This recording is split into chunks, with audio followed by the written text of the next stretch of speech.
Ano, Dora? Kaya pa ba? Malapit na tayo sa dalampasigan. Konting sagbon pa. Oo, Boyet. Sige lang. Hindi kaya sinumpa tayo ng mga aswang na nakalaban natin? Hindi naman masama ang panahon nung umalis tayo sa islang yun Baka may natitirang buhay pa sa kanila at may kung ano siyang ginawa para madisgrasya tayo dito sa laot. Yan ang hindi ko alam. Huwag mo nang isipin yan. Ang importante, makakadaong tayo na ligtas. Hangin at malalaking alon ng kalaban natin. Daniel, ano? Ayos ka lang ba? Opo, Tiyo Boyet. Konting galis lang naman po ito eh. Mabuti na nga lang at nakaiwas agad ako sa pasugod sa akin na aswang. Kung hindi, baka namatay ako nun sa isla. Ang importante, nakaalis tayo ron. Baka may iba pang aswang na nandun na tayo pa ang matalo. Yan din ang iniisip ko. Hindi dapat tayo maisa ng mga aswang na yon. Mga manunugis tayo. Kaya dapat sila ang maisa natin. Tiyo, mukhang delikadong sitwasyon natin ah. Parang masisira ang bangka natin. Parang galit po ang dagat sa atin ah. Ay, Diyos ko, huwag mo naman po sanang ipahintulot na may masamang mangyari sa amin. Huwag kayong mangamba. Sumagwan lang tayo. Malapit na talaga tayo sa dalampasigan. Huwag tayong susuko. Nasa kalagitnaan na sila ng pagsasagwan ng kumulog at kumidlat ng malakas. Sa unang beses ng pagkidlat, wala namang napansin si Daniel. Pero nang maulit pa yon, may nakita siyang isang sanggol na nakalutang sa dagat.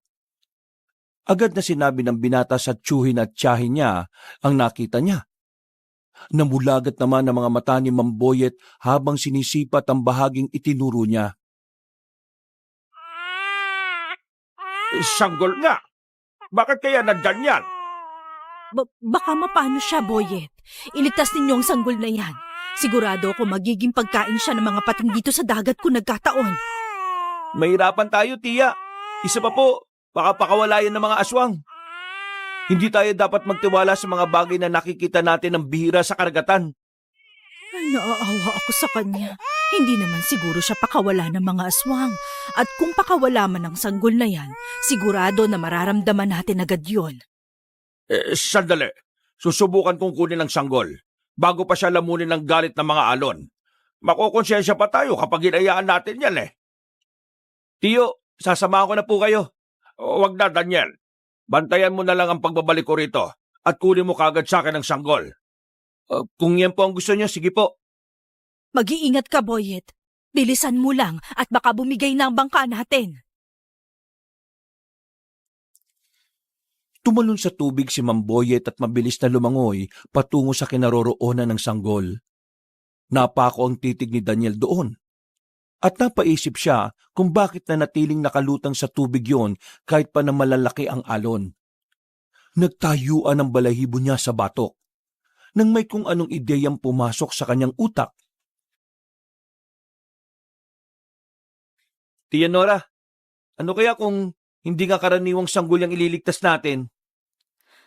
Anong ibig mong sabihin, Daniel? Paano po kung anak pala ni Diwatang Magwaya ng sanggol na yan? Isa pa po, baka siya ang dahilan kung bakit nagngangalit ang dagat sa ngayon eh. Hindi ko agad naisip yan Teka, kung anak ni Magwaya ng sanggol, baka may gusto siyang iparating sa atin. Matagal na rin akong hindi nakapag-alay sa kanya. Kailangan mailigtas po muna natin ang sanggol. Sigurado na may rason kung bakit nandito siya. Yun kung tamang hinala ko, tiya. Sa bagay, ayun, nakuha na ni Boyet. Pabalik na siya sa bangka natin. Daniel, dyan ka pumwesto sa bahagi kung saan siya dadaan. Dito naman ako sa parting ito para mabalanse natin ang sakayan natin.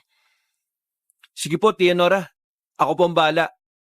Kukunin ko po kagad ang sanggol at tutulungan si Tiyo kapag nakalapit siya rito. Sige, Daniel. Kailangan makaalis tayo rito. Baka mas lalala pa ang sitwasyon ng dagat na ito. Oo nga po. Sandali lang, Tia. Nandito na po si Tiyo Boyet. Boyet, ibigay mo ang sanggol kay Daniel. Umakyat ka na rin dito sa bangka. Bilis! Ayan na, Daniel. Pakiabot muna itong sanggol. Siguradong nilalamig na siya. Sige po, Tiyo. Akin na yan at nang... Ay, hindi! Daniel, maawa ka! Iligtas mo ang tiyuhin mo! Boyet! Lumakas ang kabog ng dibdib ni Daniel nang makita niya kung paano hampasin ng malakas na alon ng tiyuhin niya, na naging rason para maumpog ang ulo nito sa bangka. Sa takot na baka malunod si Mamboyet, agad na ibinigay ni Daniel ang sanggol kay Aling Nora. Tumalon siya sa tubig at sinikap na iakyat sa bangka ang Tiyo Boyet niya. Napabuntong hininga siya at napahilamo sa mukha niya nang magawa na niya yon. Mas nataranta pa sila nang mapansin nilang malapit ang tumaob ang bangka nila. Walang ano-ano, naging kalmado ang dagat. Nawala rin ang pagkulog at pagkidlat. Minabuti ni na Daniel na ipagpatuloy ang pagsagwan para makarating sa tabing dagat.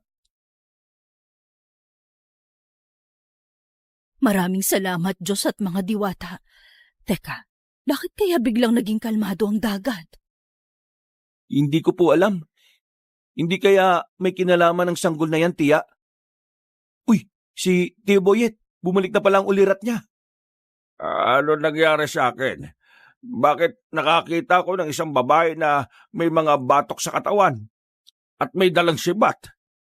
Ano pong ibig niyo sabihin, Tiyo Boyet? Hindi ko maintindihan eh. May nagpakita sa akin na isang babae. Nasa palagay ko isang diwata. May gusto siyang sabihin sa akin pero hindi ko marinig.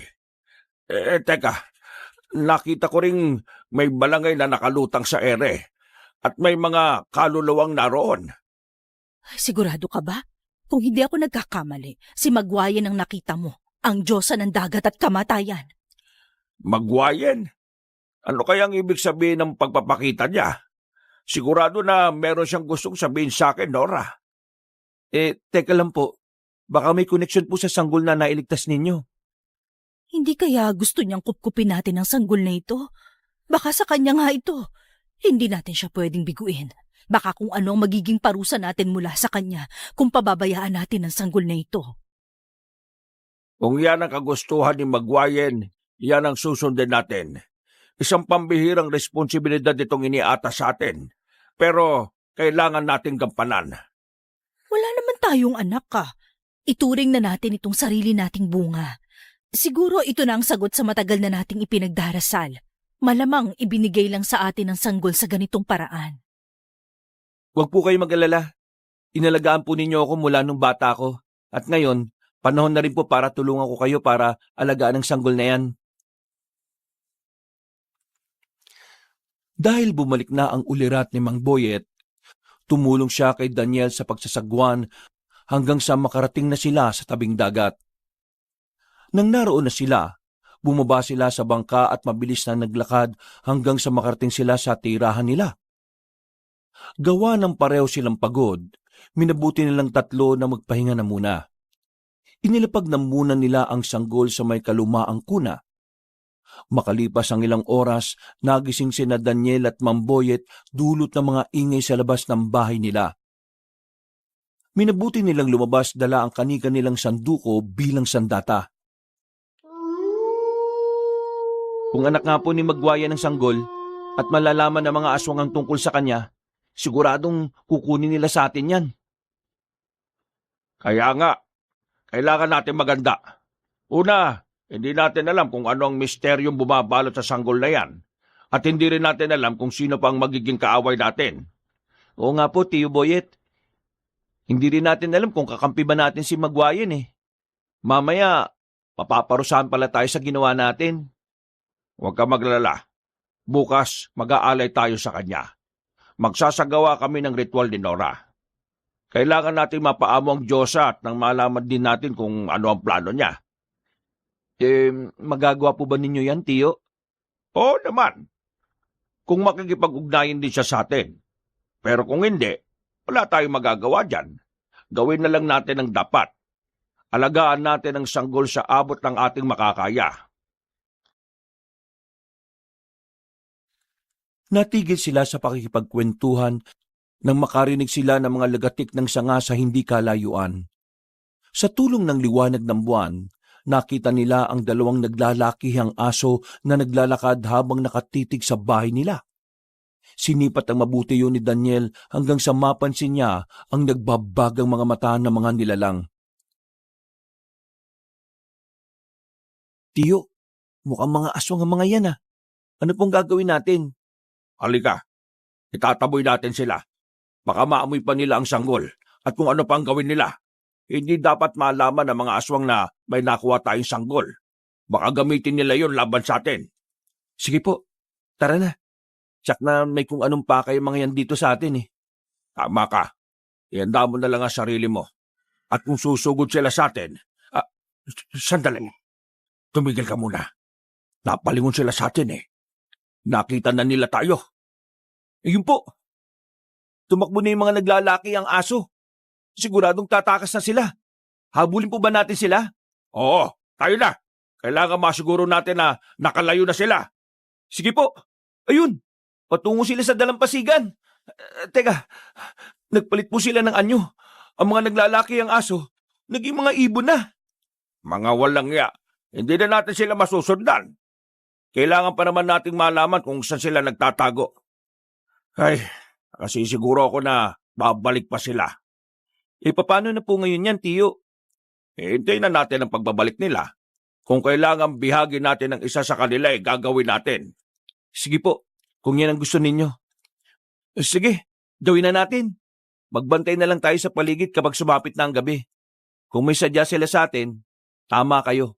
Babalik din naman sila eh. Nang wala ng presensya ng mga aswang, nagkasundo ang magtsuhi na bumalik sa loob ng bahay. Saktong pagpasok nila, nagising din si Aling Nora para umihi.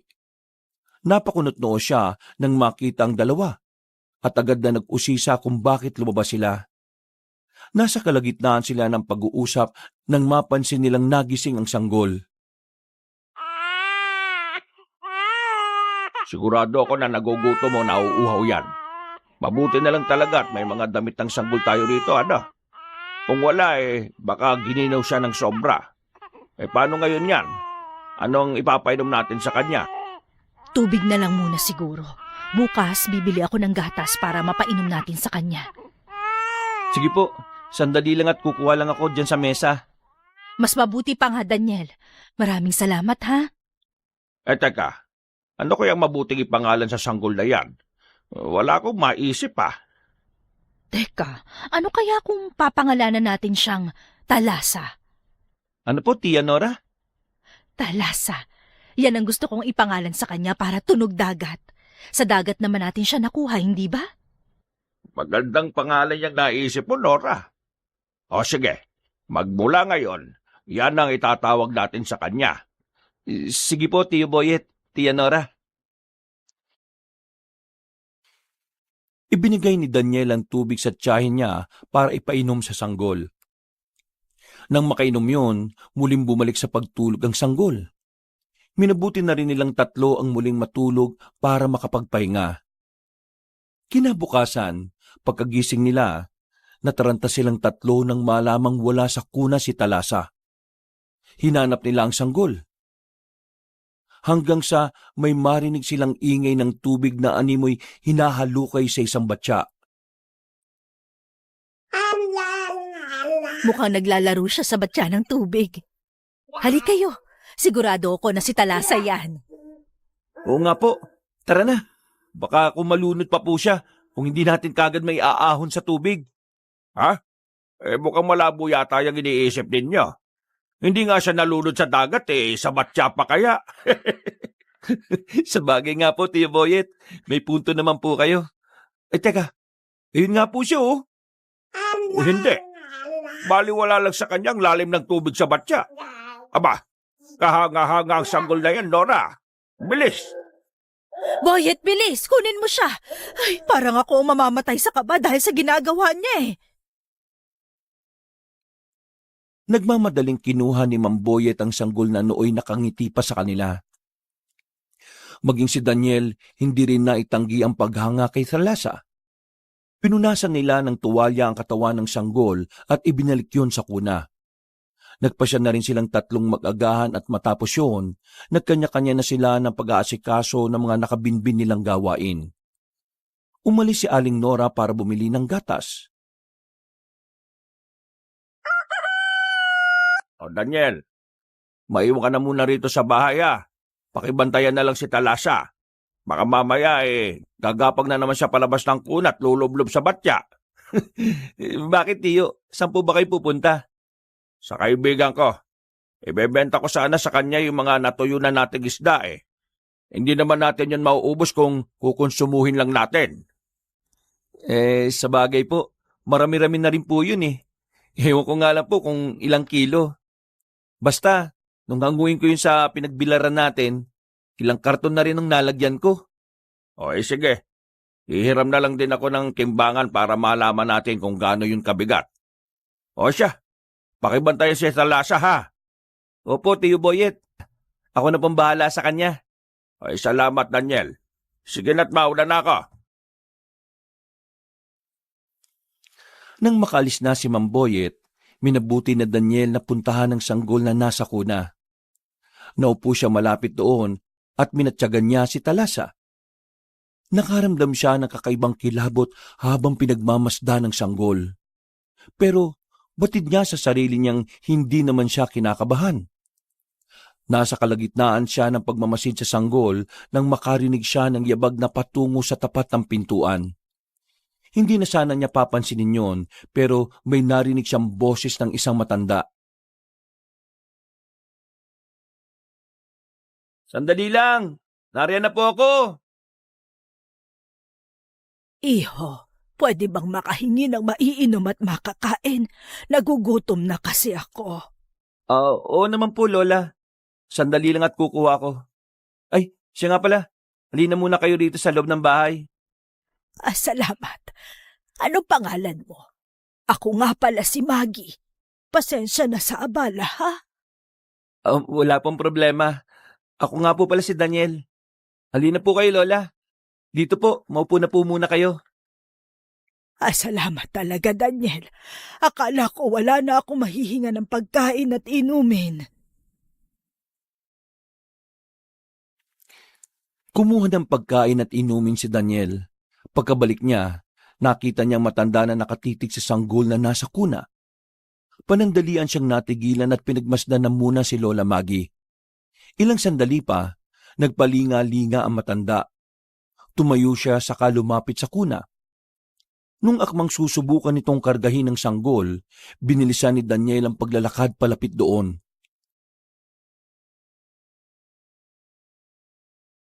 Lola, eto na po oh. Kumain na po muna kayo. Salamat, Daniel. Naku, parang nanginginig na nga ang kalamnan ko eh. Teka, kaninong sanggol ba yan, ha? Sa tiyo at tiya ko po. Bali, pinsan ko po siya. Umalis po sila kaya ako na po muna nagbantay. Talaga? Alam mo, sa nakikita ko, hindi siya isang pangkaraniwang sanggol. May nakikita akong nakaguhit sa ilalim ng balat niya. Malakas ang kutob ko na isa siyang anak ng... Nang alin po? Mali naman po kayo siguro ng kutob, Lola. Pabayaan mo na. Basta ang masasabi ko lang, ingatan niyo ang sanggol na yan. Isang mabigat na responsibilidad ang nakaatang sa kung sino mang mag-aalaga sa kanya. Huwag po kayo mag-alala. Sasabihin ko sa mga magulang niya ng sinabi po ninyo. Sandali po. Saan po ba kayo galing, Lola? Sa malayong lugar pa. Naglakad lang ako. Pero hindi talaga ako pamilyar rito. Ilang bahay na rin ang hiningan ko ng tulong pero walang pumansin sa akin. Mabuti na lang talaga. Pinagbuksan mo ko, Daniel. Saan po ba sana kayo pupunta? Hindi ko alam. May sinundan lang akong enerhiya at sa hindi ko malamang dahilan, nakarating ako rito. Sa bahay na ito, nagmumula ang enerhiya. Ano pong ibig niyong sabihin? Hindi na ninyo dapat pinapasok dito sa bahay ang sanggol. Siya ang magdadala ng kaguluhan. Saan ba ninyo napulot yan? Alam kong hindi yan tunay na anak ng tiyo at tiya mo. Kinupkup lang nila ang sanggol. Bakit po? Ano po bang meron sa sanggol? Hindi po. Talagang anak siya ni Tia Nora. Huwag ka nang magmaang-maangan pa, Daniel. Akin na ang sanggol. Kailangang mailayo ko siya rito. Hindi siya nararapat na mapunta sa inyo. Bakit po? Ano po bang meron sa sanggol na yan? Anong koneksyon mo sa kanya? At bakit ipinipilit niyong kinukup lang siya ni na Tio Boyet? Hindi mo na kailangan pang malaman pa. Basta akin na ang sanggol at ilalayo ko siya rito. Ito na ang pagkain mo. Salamat. Kukunin ko na ang sanggol at aalis na ako dito. Wag ho. Pagagalitan po kayo ni na Tio. Pabayaan niyo na yung anak nila. Hindi ka naman niya inaano ah. Akin na ang sanggol. Kukunin ko siya. Pinigilan ni Daniel ang matanda para hindi makalapit sa kuna. Nasa kalagitnaan sila ng komosyon nang lumangit-ngit ang pinto. Napalingon si Daniel roon at nakita niya si Aling Nora na may dalang lata ng gatas. Natigilan ng Ali at napatitig kina Daniel. Agad siyang nag-usisa kung ano ang nangyayari. At nang sabihin niyo ng binata, nagmadaling umalis si Lola Maggie.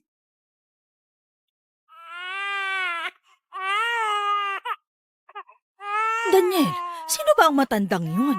Bakit ganun na lang niya kagustong makuha si Talasa? Hindi ko po alam eh. Pero nagpakilala siya sa akin at tawagin ko daw siyang Lola Maggie. Ayon po sa kanya, nanggaling pa siya sa malayong lugar eh. Bakit mo naman siya hinayaang makapasok dito? Hindi natin alam kung ano talagang pakay niya Pasensya na po kayo. Naawa lang po ako sa kanya eh. Kasi humingi po siya ng pagkain. O siya, sige na. Ang importante, hindi niya nakuha si Talasa. Mamaya baka kung ano pa ang gawin niya sa sanggol, sa anak namin. At teka po, Maggie ang pangalan na matanda. Hindi po kaya siya si Magwayen? Baka gusto na po niyang bawiin ang anak niya. Hindi pwede. Kung siya si Magwayen, dapat may naramdaman akong kakaiba. Pero wala, iba ang pakiramdam ko sa matandang yun. Ano naman po yan, Tia Nora? Baka pakawala siya ng mga aswang na kalaban natin. Sandali. Sasabihin ko kay Boy at mamaya na ituloy na namin ang ritual para makipag-ugnayan sa Diyosa ng dagat at kamatayan. Siya lang ang makakasagot sa misteryong ito. Sige po, Tia. Mas mabuti pa nga para makasiguro tayo. Nasa kalagitnaan sila ng pag-uusap nung dumating si Mamboyet. Agad na nagtanong ang lalaki kung sinong nakita niyang matandang nagmamadali sa pagbaba ng kanilang bahay. Hindi naman inilingid ni na Daniel ang patungkol doon. Kaya naggalit si Mamboyet. Hahabulin pa sana niya ang matanda, ngunit pinigilan siya ni Aling Nora. Pabayaan mo na ang matandang yon. Baka may sayad lang talaga siya kaya ginawa niya yon. Ang importante, wala siyang ginawang masama sa anak natin. Huwag na lang natin siyang hahayaan na makapasok dito sa bahay natin. O siya, sige. Sa susunod huwag na kayo magpapapasok dito ng kahit na sino. Nag-iingat tayo lalo na ngayon. Naalaman kong naging matunog ang pangalan natin bilang mga manunugis. Sigurado ko na hinahanap na rin tayo ng ibang aswang. Pasensya na po kayo. Sa susunod po, hindi na ako magpapapasok ng kahit na sino rito sa bahay natin. Ayaw mo na, Daniel.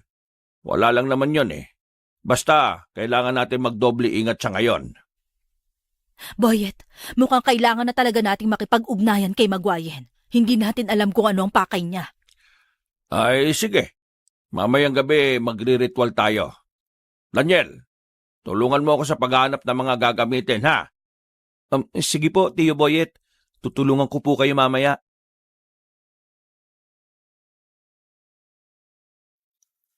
Minabuti nilang tatlo na mananghalian na muna.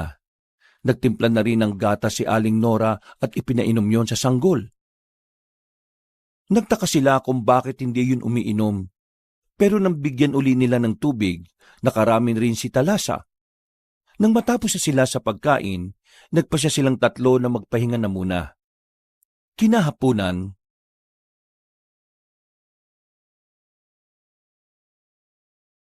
Ito, Daniel. Ilagay mo sa malapad na bato. Ito mga sariwang karne ng manok. Ito ang susunugin natin para masiyahan si Magwayen. sige po, Tio. Ilalagay ko na rin itong mga prutas doon. Ay, sige. Pagkatapos nito, pumasok ka na sa loob ng bahay, ha? Bantayan mo si Talasa. Sabihin mo na rin kay Tia Nora mo na bumaba dahil gagawin namin ang ritual. Opo, Tio.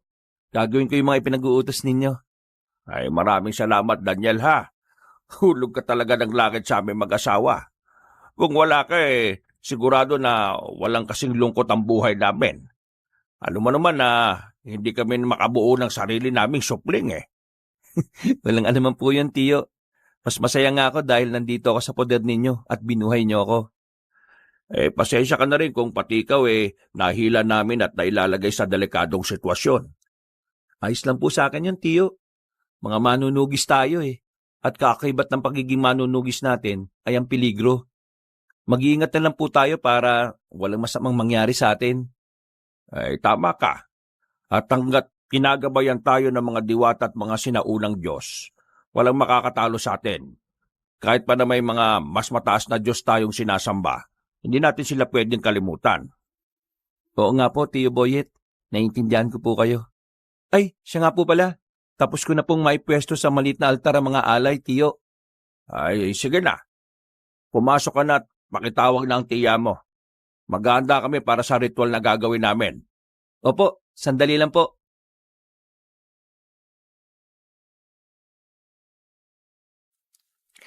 Pagkaakyat ni Daniel sa kanilang bahay, agad niyang sinabihan si Aling Nora na ipinatatawag na siya ni Mang Boyet. Hindi naman nag-aksaya ng panahon ng ali at nagmadali na siyang bumaba. Pagsapit ng takip silim, napasilip na lang si Daniel para saksihan ng ritual na gagawin ng mag-asawa. Nasa kalagitnaan siya ng panonood sa ginagawa ng mag-asawa nang makaramdam siya ng antok. Sinubukan niyang labanan yon, ngunit hindi niya magawa. Nang lumaon, tuluyan siyang nilukob ng antok. At nagising siya nang yugyugin siya ni Mang Boyet. Oy, Daniel, napasarap yata ang tulog mo Oo nga po Hindi ko alam kung bakit bigla akong inantok Bakit? Siguro nanood ka ng ritual namin, ano? Ano pa nga ba? Dito nga siya nakatulog sa tapat ng dingding Ayan no, kitang-kita ang siwang. Malamang sumilip siya dyan.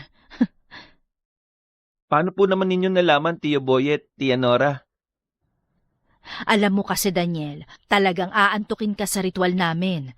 Aba, hindi basta-basta magpapakita si Magwayan kapag gising ka. Kaya nga kalahating tulog at kalahating gising kami kapag nagre-ritual Yun nga lang, hindi nagparamdam sa amin si Magwayen. Bigo naming makausap siya, Daniel. Bakit naman po kaya? Hindi namin alam. Yan na nga ang problema. Kung makakausap sana namin siya, baka magkaroon ng kasagutan ng mga tanong natin patungkol sa sanggol na kinupkup natin. Hindi bale. Sa pagbilog ng buwan, susubukan natin ulit. Sana sa pagkakataong yun maging matagumpay na ang pakikipag-ugnayan natin sa kanya. Dahil sa bigong pakikipag-ugnayan sa Diyos ang si Magwayen, hinayaan na muna nila ang mga alay sa labas ng bahay nila. Naging normal naman ang gabing yun, pati na ang mga sumunod na araw.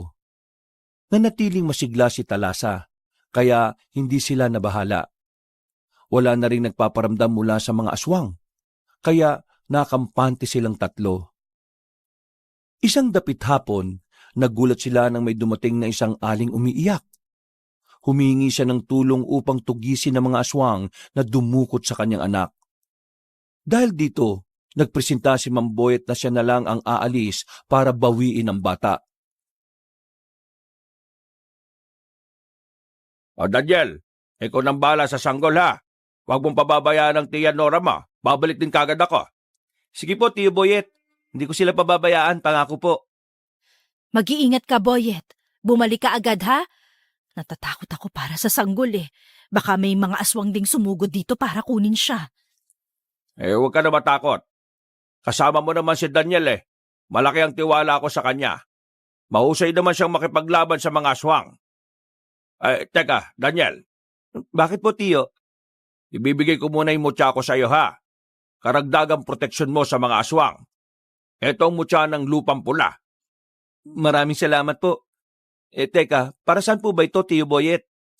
Ang mutyang yan ang makapagbibigay sa iyo ng karagdagang lakas. Dahil lahat tayo ay nagmula sa lupa. Walang kahit na anumang mga masamang elemento makakatalo sa iyo. kabal, lakas, likse, at maging taga-bulag dala niyan. Paano ka na niyan, Boyet? Wala ka ng proteksyon. Wag mo akong intindihin. May iba pa naman akong tangan binigay ko lang yan kay Daniel dahil alam kong makakatulong yan sa inyo. Ay sige na, aalis na ako at kailangan ko pang alamin kung saan dinala ng mga aswang yung bata. O sige, basta mag-iingat ka ha, Boyet.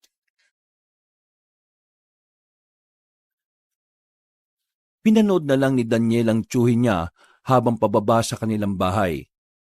Nang wala na si Mamboyet, nag-usap silang dalawa ni Aling Nora. Nasa kalagitnaan sila ng pagkukwentuhan ng mapayak ng sobrang lakas ang sanggol. Agad silang lumapit kay Talasa.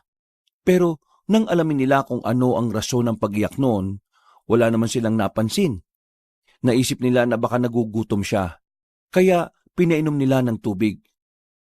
Napatawa pa siya kung bakit ayaw ni Talasa sa gatas. At mas pinili niyang inumin ng tubig. Pero nang maisip nila kung saan ang galing ang sanggol, nawari nila kung ano ang posibleng dahilan nun. Kinagabihan, nagpapahinga na sila ng biglang,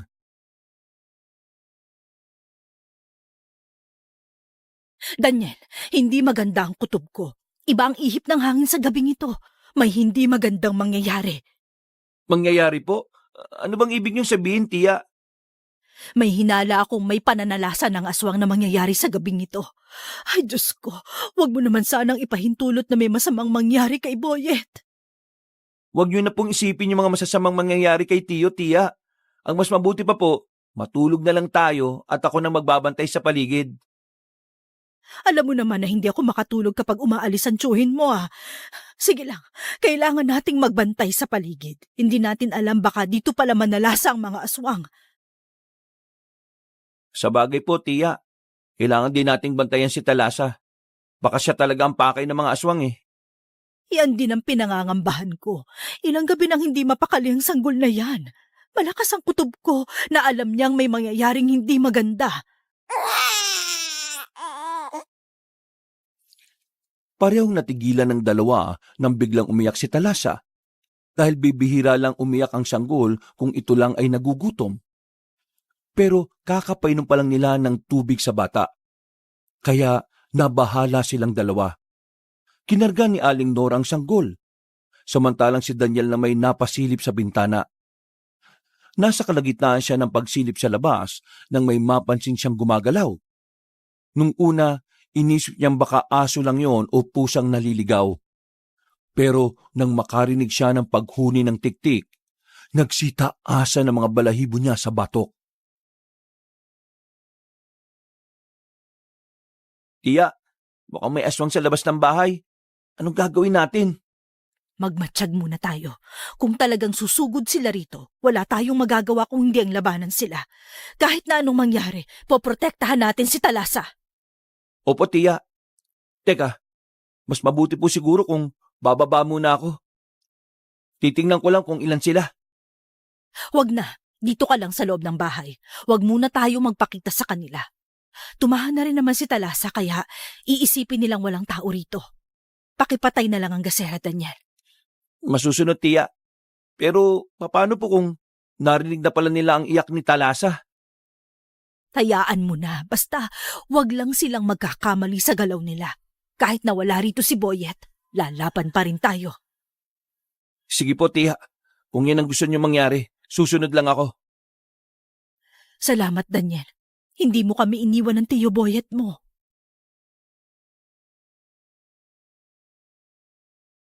Napatango si Daniel sa winika ng tiyahin niya. Saktong pagkaihip niya sa ningas ng gasera, kumalabog ng malakas ang bubong ng bahay nila. Naramdaman din nila ang mahinang pagyanig habang may nauulinigan silang kaluskos sa mga dingding. Alam ni Daniel na mga aswang ang may gawa nun, kaya nabahala siya.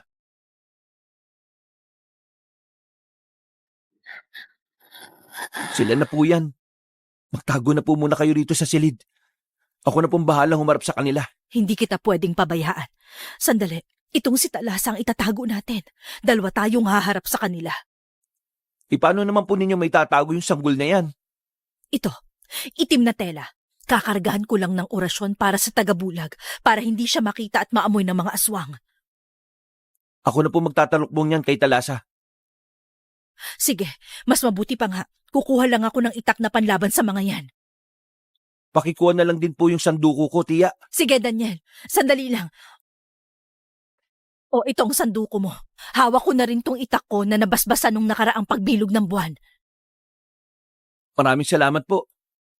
Talagang hindi titigil ang mga aswang na yan hanggat hindi natin sila napapatay. Pwes, ibibigay natin ang dapat sa kanila.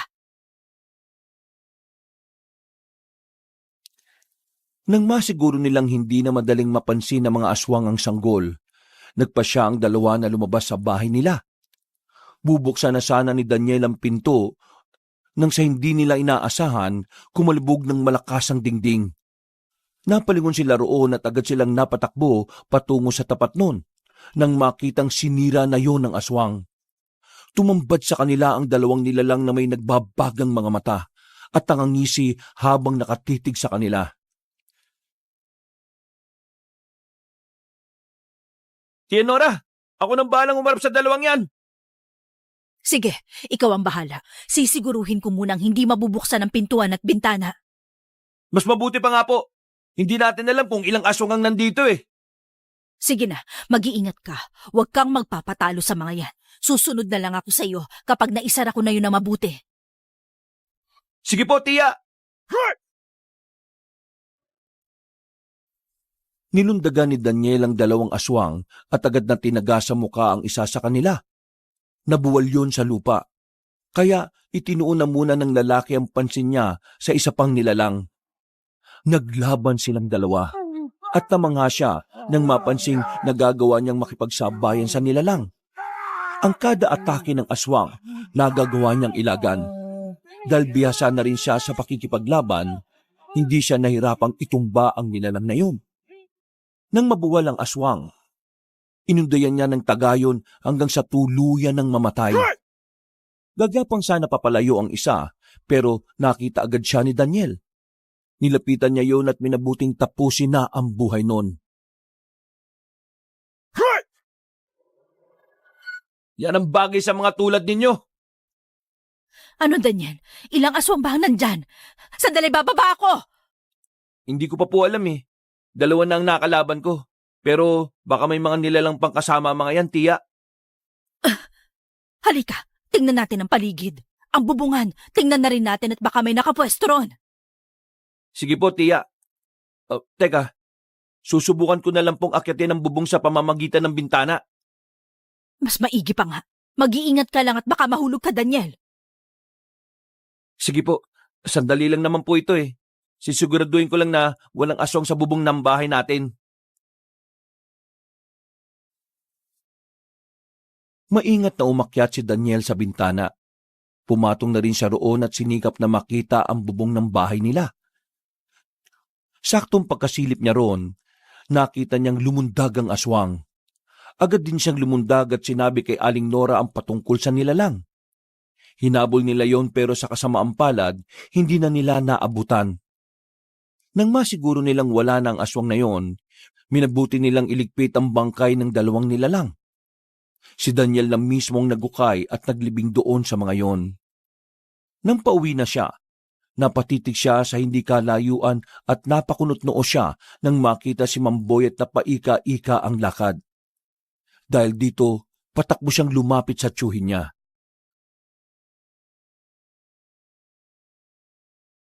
Tiboyet, ano po nangyari sa inyo? Bakit duguan kayo tinangina? Alalayan mo na muna ako, Daniel. Aray, dahan-dahan lang at masakit ang buong katawan ko. Sige po, pagkapasok sa bahay, gagamutin ko po kayo. Bakit po? Ano po bang nangyari? Ang babaeng pumunta kanina na humihingi ng tulong. Oh, bakit po? Ano pong tungkol sa kanya? Isa siyang aswang. Narinig ko ang usapan nila ng isang matandang lalaki na kasama niya. Delikado ang sitwasyon natin dito. Kaya pala ibang pakiramdam ko sa kanya. Buti na lang talaga, hindi sumama si Nora. Teka po, bakit po niyo nasabi na delikado tayo dito? Alam na nila ang patungkol sa sanggol. At tama, si Magwayan nga ang inanon. Nakarating na sa mga aswang ang patungkol kay Talasa. Ano pong plano niyo sa ngayon? Kailangan nating umalis sa lugar na ito. Maghahanap tayo ng mapagtataguan. Tara na, sasabihin ko kay Nora ang nangyari.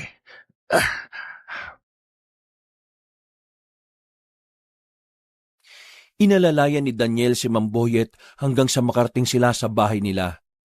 Pagkakita ni Aling Nora sa asawa niya, taranta siyang kumuha ng gamot. Nang ginagamutan niya ang galos ni Mamboyet, nagkwento naman ng lalaki patungkol sa naging inkwentro niya sa mga aswang. Nanatili na lang si Daniel sa tabi ng dalawa habang nakikinig sa pag-uusap nila. Kung hindi lang sana nila ako pinagkaisahan, baka naubos ko pa sila. Pero may nabanggit sa akin ng isang aswang, Ano naman yun, Boyet? ang sanggol. Siya ang anak ni Magwayen. Tama ang hinala natin. Gusto nilang kunin si Talasa para gamitin laban sa Diyosa. Yan ang hindi natin papayagan. Ipinagkatiwala sa atin ng sanggol, kaya dapat ingatan natin siya at proteksyonan. Tama ka dyan. Bahala na. Alam ko na kung darating ang araw na malalagay tayo sa alanganin hindi naman siguro tayo pababayaan ni Magwayen. Hindi ba? Ano nang gagawin natin? Hindi ka ba nasundan ng mga aswang? Yan pa ang iniisip ko. Gusto ko sanang umalis dito sa Nayon. Alam na ng mga aswang ang patungkol kay Talasa. At natuntun na rin nila ang bahay natin. Kung yan na makabubuti para sa anak ni Magwayen at para na rin sa atin, yan ang gagawin natin, Boyet. Sige, ngayon mismo, maganda tayo ng mga damit na dadalhin natin. May alam akong abandonadong kubo sa gubat. Mas mabuti siguro kung doon muna tayo. Hindi tayo madaling matutuntun doon. Meron ding bukal doon, kaya may mapagkukunan tayo ng tubig. Sige, pero mas mabuti siguro kung ipagpabukas na natin. Magpahinga ka na lang muna, Boyet. Napatango si Mamboyet. Noon din, inihanda ni na Daniel at Aling Nora ang mga damit na dadalhin nila. Pagkatapos nito, nagmatsyag ang binata sa paligid. Hindi niya naalis sa sarili niya ang pangamba na baka meron pang susugod na aswang sa kanila.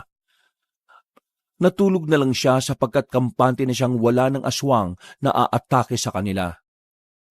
Kinabukasan, Ano, handa na ba kayo? Tara na. Daniel, pakisiguro na hindi mapapasok ng mga magnanakaw ang bahay natin, ha? Pakisara na lang ng maayos ang pinto at mga bintana. Opo, masusunod po, tiyo. Oh, ang mga sandukot itak ninyo, dalaban ninyo. Kailangan may panlaban tayo. Hindi lang sa mga aswang, kundi pati na sa mga mababangis na hayop dun sa gubat. Oo, Boyet. Sukbit ko na ang itak ko at may sanduko na rin si Daniel. Tama po si Tia Nora, tiyo. Ayan, naisara ko na po ng maayos ang pinto at mga bintana. Pwede na po tayong umalis. Tara na. Kailangan hindi tayo abutan ng dilim sa paligid. Tama ka. Mas mabuting makarating tayo sa gubat na yon bago pa man gumabi. Baka mamaya, harangan pa tayo ng mga aswang sa daan. Teka, ano ba talaga ang pakay nila sa sanggol na to? Baka gustong gamitin ng mga aswang ang sanggol para mabihag ang Diyosa ng dagat at kamatayan. Sigurado na may mas mahalagang pakay sila sa kanya. Kung ganon, kailangan nating maproteksyonan si Talasa. Sige na, bilisan na natin ang paglalakad. Huwag na tayo magkwento sa ibang kanayo natin kung saan tayo pupunta.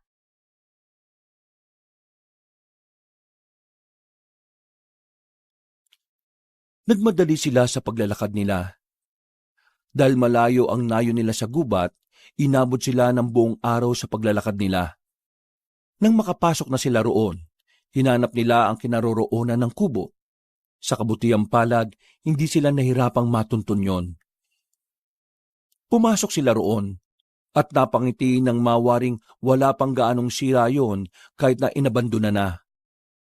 Hinayaan ni na Daniel at Mamboyet si Aling Nora na magpahinga. Maimbing na rin ang tulog ni Talasa kaya hindi na nila ito ginising. Minabuti na rin ang magtsuhi na gumawa ng siga sa labas upang may liwanag sa paligid nila kahit na papaano. Sana, hindi na tayo matuntun ng mga aswang dito. Hindi ko na alam kung saan pa tayo pupunta kung malalaman nila ang lokasyon natin. Oo nga po, Tiyo. Pero kung sakali man na umatake sila rito, labanan na lang po natin sila. Hindi tayo dapat magpatalo sa mga nilalang na nagiging salot sa lipunan natin. Tama ka. Dapat pinufok sa mga kagaya nila eh. Hindi dapat natin sila inahayaang magasik ng lagim dito sa atin. Eh, ano na po ang plano nyo kay Talasa? Paano po kung bawi na siya ni Magwayen? Hindi ko pa alam, Daniel. Kung ako lang, isosoli ko yung sanggol na yun eh. Pero hindi ko alam kung anong desisyon ng tiyan Nora mo.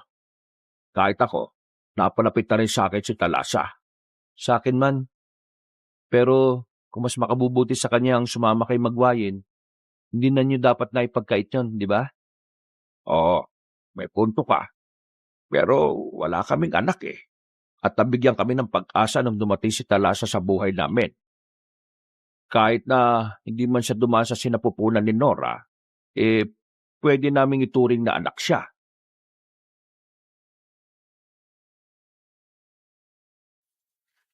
Nasa kalagitnaan sila ng pagkukwentuhan nang pareho silang matigilan.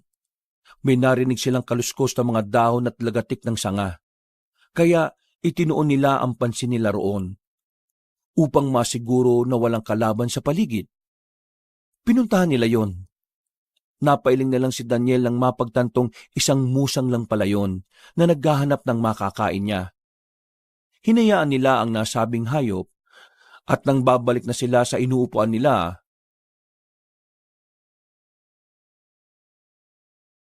Daniel, may iba pang gumagalaw ron oh. Pakiramdam ko, hindi na yan isang musang. tingnan po natin, Tiyo.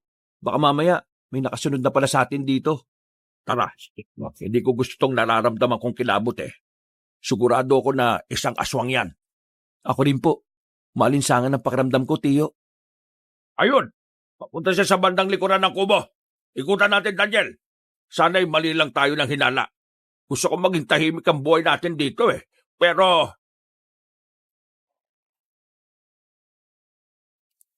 Hindi na naipagpatuloy ni Mamboyet ang sasabihin niya.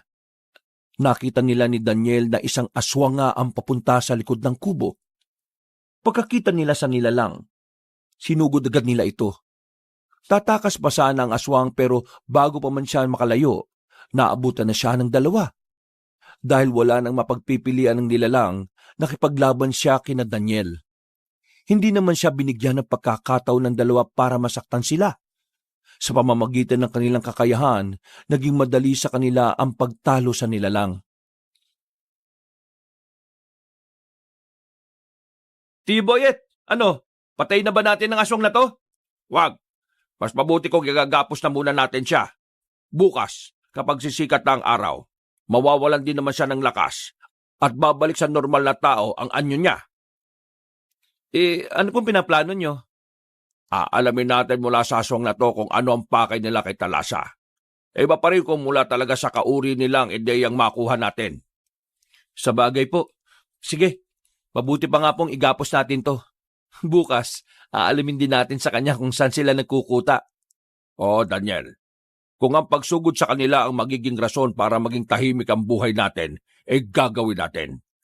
Sang-ayon po ako sa inyo, Tiyo.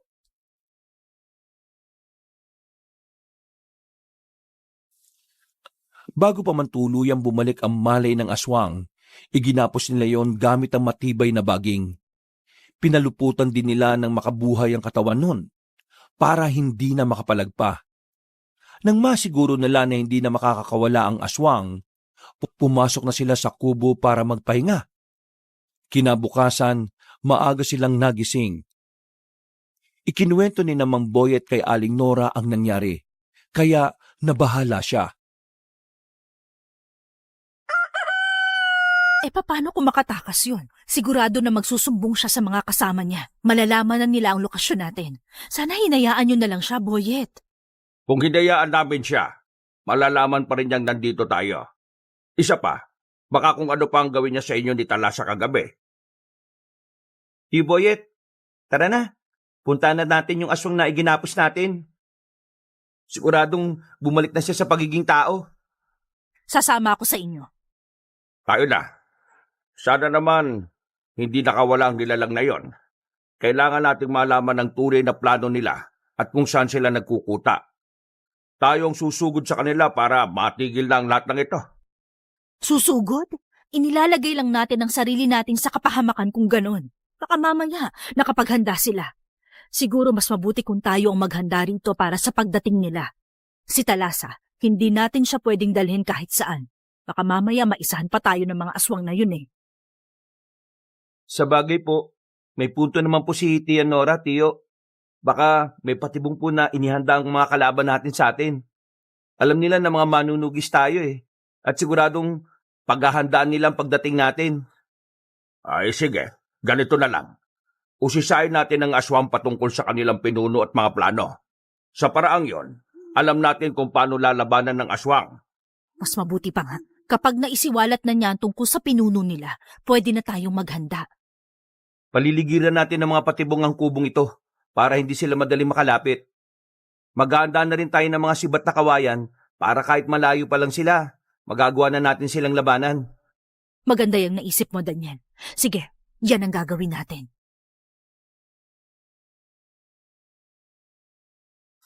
Nang makarating sila sa tapat ng puno na pinaggapusan nila ng aswang, nakita nila ang isang lalaking walang saplot. Puno ng sugat ang katawan nito at masyado ng mahina.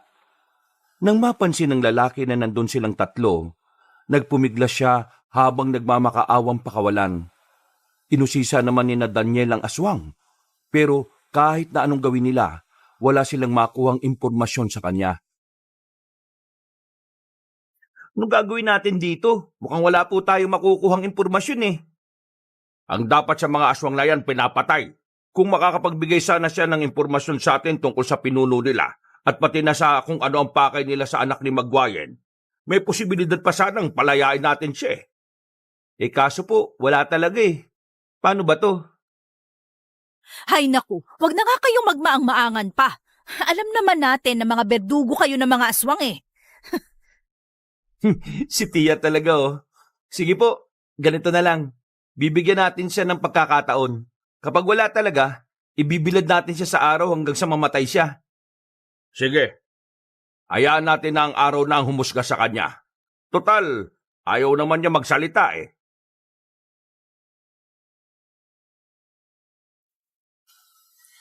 Ilang beses pa nilang kinumbinsi ang lalaking nakagapos. Ngunit hindi na siya nagsalita. Nagpaalam na rin si Aling Nora sa dalawa para bumalik na sa kubo. Dahil wala namang nakuwang impormasyon sina Daniel, minabuti nilang isagawa na ang plano nila. Sobrang hina na ng lalaki, kaya hindi na siya nakapanlaban pa. Inihiga nila ang lalaki sa malaking bato kung saan natatamaan ng sinag ng araw. Iginapos nila yon ng mahigpit upang hindi makawala. Dahil malayo naman yon sa kubo kung saan sila nananatili, alam nilang hindi sisingaw roon ang nakakasulasok na amoy ng bangkay ng lalaki kung sakali. Diyan ka na mamamatay. Kahit anong gawin mo, hindi ka na makakatakas.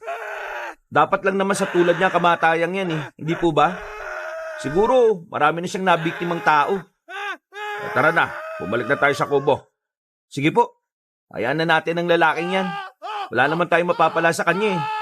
Tama ka. Ang gawin na lang natin, maganda tayo sa pagdating ng mga aswang. Hindi malabo na matuntun nila tayo rito. Ang pinagkaiba lang ng nasa nayon pa tayo, marami pong posibleng madamay. Dito, walang ibang masasali sa gulo. Dalawang bagay lang ang pwede mangyari. Maubos nila tayo o sila ang maubos natin. Tama ka dyan. Pero dapat, sila ang maubos. Marami na rin tayong laban na napanalunan. At sigurado na tayong hindi tayo mahihirapan sa haharapin natin na ito. Oo nga po. Ang importante sa ngayon eh, hindi nila makuha si Talasa. Naglakad sila hanggang sa makabalik na sila sa kubo. Nang nandoon na, sinabi nila kay Aling Nora ang magiging plano nila. Hindi naman sila pinigilan ng Ali. At nagbigay na rin siya ng mga suhestyon para madali nilang matalo ang mga nilalang na naghahangad na makuha si Talasa. Matapos yun, bumaba ang magtsuhin upang gumawa ng mga patibong. Si Aling Nora naman, pinainom ng tubig ang sanggol. Sigurado na hindi na sila makakawala sa ganitong patibong. Isang patibong, isang aswang. Ito naman po, isasabit natin sa puno.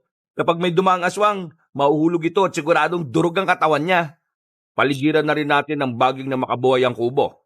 Kailangan hindi makapasok ang mga aswang na yan. Oo nga po, Tiyo. Pati sa silong ng kubo, lagyan na rin natin ng makabuhay. Baka dun pa sila pumasok para sumilip eh. Ang mga sanduko at itak natin, ibaw na muna natin sa lupa. Kapag may aswang, uhugutin natin yon saka gagamitin laban sa kanila. Sige po, Tiyo. Ako na ang gagawa niyan. Ang mga matutulis na kawayan po, ilalagay po ba natin sa paligid ng kubo? Wag na. Tayo ang gagamit niyan. Yan ang isisibat natin sa mga aswang. Sigurado na kapag matamaan sila sa puso niyan hindi na sila makakaligtas pa. Sige po, dadamihan ko na lang po yung kawayang patutulisin ko. Nang matapos nilang maihanda ang mga patibong nila, bumalik na sila sa kubo para kumain. Malapit na ring dumilim kaya nagpasya na rin silang magpahinga. Sa pagdaan ng mga araw, wala naman silang naramdamang kakaiba. Sobrang tahimik ng gubat.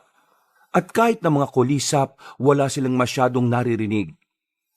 Nung una, iniisip nilang baka normal lang yon. Ngunit nang napapadalas ang pag-amoy nila ng malansang samyo ng hangin, nabahala sila para sa gagawing pagsugod ng mga aswang. Nora, matulog ka na. Malalim na ang gabi, oh. Hindi ako makatulog eh. Nag-aalala ako. Baka sumugod dito ang aswang at kunin nila si Talasa sa atin. Wala po tayong dapat ay pangamba, Tiya. Magbabantay naman kami ni Tiyo sa paligid eh. Hindi kami papayag na may mga aswang na makapasok sa kubong to. Tama ang pamangkin mo. Kaya sige na, Nora, matulog ka na. Kapag umiyak naman si Talasa, hindi ka gaanong nakakatulog. Ngayong mahimbing ang tulog niya bumawi ka na rin. Sige, basta. Kapag may kakaiba sa paligid, gisingin niyo agad ako, ha? Oo na. Basta matulog ka na at kami na ang bahala.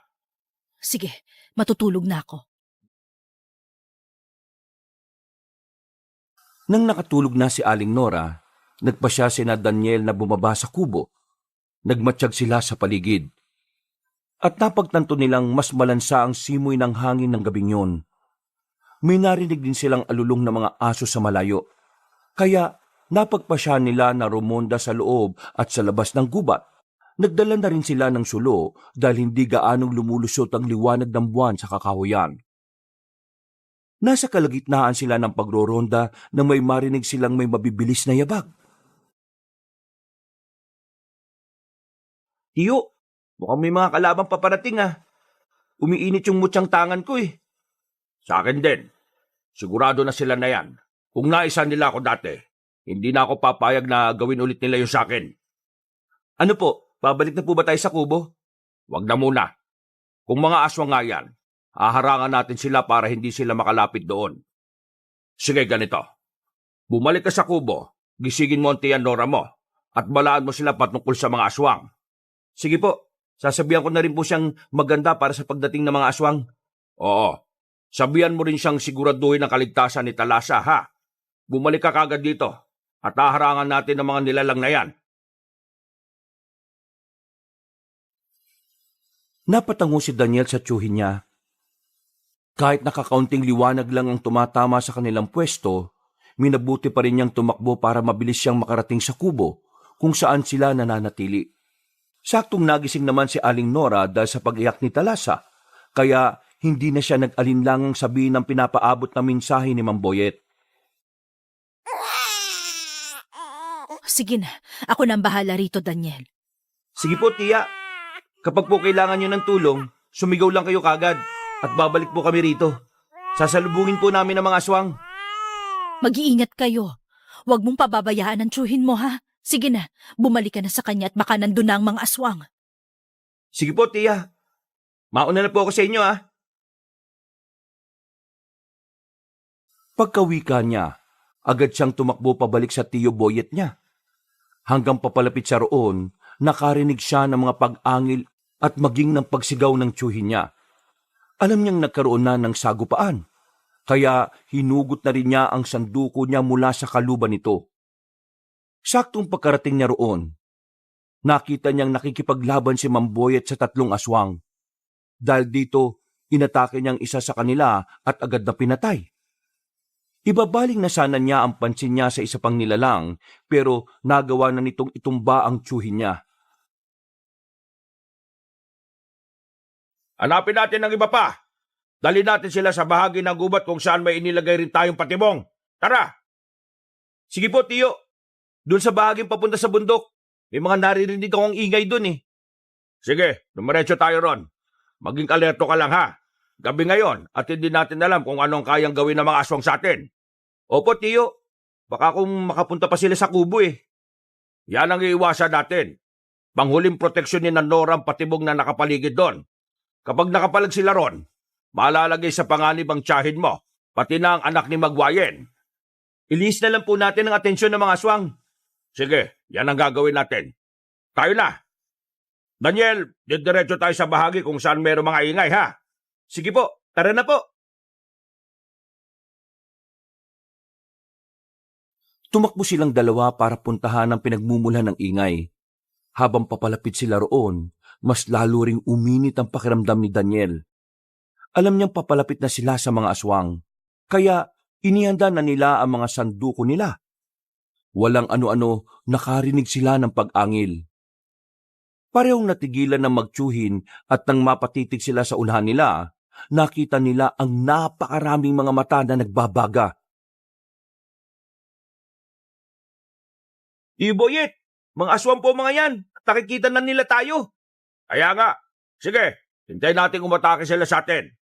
Saan na tayo tatakbo? Patungo sa bahagi kung saan natin inilagay yung mga patibong natin. Sige po. Ayan, papasugod na po sila rito sa pwesto natin, tiyo. Ano pang hinihintay natin? Tumakbo na tayo papunta sa mga inihandang patibong natin. Saksiyan natin ang pagkamatay ng mga aswang na yan. Sige po, tiyo. Tara na. Huwag mo nang lingunin ang mga yan, ha? Sige na. Mas bilisan pa natin ang pagtakbo. Mukhang mas mabilis sila kaysa sa atin eh.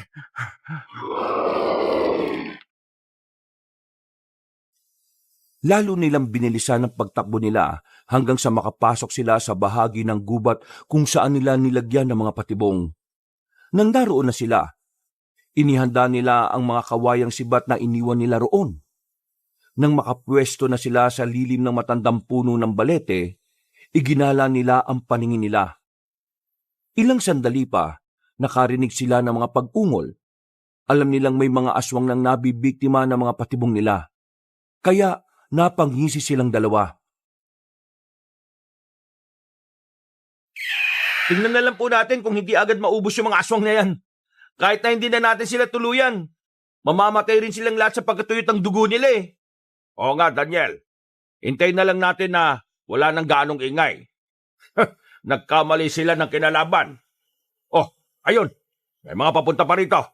Baka nakaiwas sila sa mga patibong natin, ha? Ang mga sibat, ihanda mo. Sige, tiyo. Ito pong sa iyo. Ito naman na sa akin. Ayun, may dalawang papalapit dito sa atin. Sige na, sibatin natin sila. Ayun, sapol natin silang dalawa. May papalapit pa ulit dito. Ubusin na natin ang mga kawayang sibat na ito at sugurin natin ang iba. Ang kada nilalang na makita nila, walang pagdadalawang isip nilang sinisibat. Kalaunan, nang maubos na ang kawayang sibat nila, may naaninag pa silang mga aswang na papalapit. Dahil dito, nagpasya na silang ilapag na muna ang sulo at salubungin ng mga aswang. Natatamaan naman ng liwanag ng buwan ng bahagi kung saan dadaan ang mga kalaban nila. Kaya alam nilang hindi sila mahihirapan. Mag-iingat ka, Daniel. Kailangan matalo natin ang mga yan. Sige po, babalikan po natin si Tiyan Nora. Baka mamaya maisahan tayo ng mga aswang at susugod sa kubo ang isa sa kanila. Kaya nga tapusin na natin kagad ang mga ito eh. Oh, ayan na sila. Sige na, ito na natin ang pansin sa mga aswang na yan. Masusunod po, tiyo. Mag-iingat din po kayo, ha? Sige na, bilisan lang natin at makauwi na tayo, Daniel. Sige po, tiyo. Sinalubong nila ang mga aswang at kahit na maliliksi kung gumalaw ang mga yon, Nagawa silang malabanan ng dalawa. Ang kada nilalang na sumusunggab sa kanila, walang awa nilang pinagtatataga. Dulot ng pagiging biyasa sa paghawak ng patalim na sanduko, hindi nahirapan sila Daniel na unti-unting matalo mga aswang. Nung lumaon, lahat ng mga aswang na sumusugod sa kanila, nagawa nilang ibagsak sa lupa. Nasa ganung kalagayan sila nang makita nila ang isang babaeng aswang na pilit na gumagapang. Teka, mukhang yan ang aling nanghingi ng tulong sa atin Ang alin na isa palang aswang. Humanda sa atin yan. Siya nga, tiyo. Kahit na nasaan yung aswang siya, malalaman pa rin natin ang hubog na itsura niya eh. Ikaw, bakit mo nagawang lansin ako? Inakala mo bang madali niyo ako matatalo? Sabihin niyo rin ang dahilan kung bakit niyong gustong makuha ang sanggol. Ano? Papalag ka pa? Ilahad mo na sa amin ang mga impormasyong kailangan namin. Sige na, baka maawa pa kami sa'yo. Ayaw Hindi siya magsasalita, Daniel. Pwes, sige. Kung hindi ka magsasalita, mas mabuti pang patayin ka na lang namin. Ako nang bahala sa kanya, tiyo. Ako na. At nang makaganti naman ako sa ginawa niya sa akin. Sige, tiyo. Kayo nang bahala. Akmang gigilitan na sana ni Mang Boyet ang babaeng aswang nang bigla itong napaangin. Kahit sa garalgal na boses, nagsalita siya upang ilahad ang mga gustong malaman ng dalawa. Napako ang titig ni Daniel sa aswang habang nagsasalita ito. Pagkatapos niya magsalaysay, napailing si Mang Boyet sa kaagad na ginilitan sa leeg ang nilalang. Napaungol ang babaeng aswang, pero agad ding nahinto ng tuluyan siyang malagutan ng hininga. Kaya pala gusto nilang makuha ang sanggol. May kapangyarihan palang makapagpabata ang dugo niya. Kahanga-hanga. Tama po bang dinig ko? Luciano ang pangalan ng pinuno nila? At isa pa siyang sinaunang aswang? Tama ang pagkakarinig mo. Matagal ko na rin naririnig ang pangalang yan. At may mga nakasagupa na rin ako mga alagad niya. Kaya siguro gusto niyang makuha si Talasa dahil gusto niyang maging mas bata at madagdagan ang kapangyarihan niya. Yan ang hindi po natin papayagan. Walang kahit na sino man ang pwedeng kumuha kay Talasa kung pansariling interes lang naman ang iniisip. Tama ka, Daniel. Kung hindi lang din si Magbuayan ang magpapakita at kukuha sa kanya, hindi natin siya ibibigay. Po? Ibig sabihin, maluwag na po sa loob niyong isauli ang sanggol sa tunay niyang ina? Oo, Daniel. Kung alam kong sa piling ng ina niya, magiging payapa at ligtas siya. Walang problema sa akin yon. Ewan na lang sa tiya mo. Mukhang malapit na rin ang loob niya sa sanggol eh. Nabanggit nga po sa akin ni tiya dati yan eh. Pero siguro, kung babawin man siya ni Magwayen, matatanggap din naman po siguro ni tiya yon. Kahit na paunti-unti. Tama ka. Teka, bago pala tayo bumalik sa kubo, tingnan muna natin ang mga patibong. Baka sinira lang ng mga aswang yon at hindi sila nasilo roon. Sige po, tiyo. Mas mabuti pa nga po. Tiningnan nila ang mga patibong na ginawa nila at namangha sila dahil halos lahat ng mga yon ay may mga nabiktimang aswang. Wala na rin mga buhay sa mga nilalang, kaya kampante sila na naubos na nila ang halos lahat ng mga kalaban na gustong lumusob sa kanilang kubo para kunin ang anak ni Magwayen. Pupuntahan pa sana nila ang ibang bahagi ng gubat nang parehong matigilan sina Daniel at Mang Boyet dahil sa narinig nila. Aba, boses ni Dora yun Tara na, Daniel. Baka kung ano na nangyayari sa kubo. Baka may mga aswang na umatake na ron. Oo nga po. Sinabihan ko naman siya na sumigaw kapag kailangan na niya ng tulong eh. Sigurado po na may hindi magandang nangyayari ron. Sana walang masamang mangyari sa asawa ko at kay Talasa. Sige na, tumakbo na tayo. Iwanan natin ang sulo natin. Sige po, tiyo. Mabilis silang tumakbo pabalik sa kubo. Ilang beses pa nga nadapa si Daniel, pero bumabangon pa rin siya para mahabol si Mang Boyet. Nang medyo malapit na sila, mas naging malakas pa ang pagsigaw ni Aling Nora. Lalapit na sana sila sa kubo para pasukin yon, pero nakita nila ang napakaraming aswang na nakapaligid doon. Nalintikan na. Mas madami pa nga mga aswang na nandito kaysa sa nakalaban natin kanina eh. Walang ya. Oo nga po. May iilan pa sa kanila na namatay na dahil sa mga patibong natin. Pero ang iba, nagawang makaligtas. Senadora, baka kung ano na nangyayari sa kanila, kailangan mapuntahan na natin sila. Baka po kung ano naman ang mangyari sa inyo. Baka makita nila tayo na papasok tayo sa kubo. Ano ka ba? Hindi nila tayo makikita kapag gusto natin. Nalimutan mo na ba? May tagabulag ang bertud ng mutya mo. Pati lang sa akin, Daniel. Hala, oo nga po pala. Sige, mas mabuti pang pasukin na natin ang kubo at ang maitakas natin si Tia Nora at Talasa. Basta, kahit na anong mangyari, huwag kang lilingon. Mawawala ng bisang tagabulag mo kapag ganon. Sige po, Tio. Pumasok na tayo sa kubo. Habang naglalakad, diretso lang ang tingin ni Daniel sa kubo. Hindi siya lumilingon sa mga aswang na nakabang sa paglabas nila Aling Nora. Maswerte na rin sila at maging ang pagbukas nila ng pinto ay hindi napansin ng mga nilalang.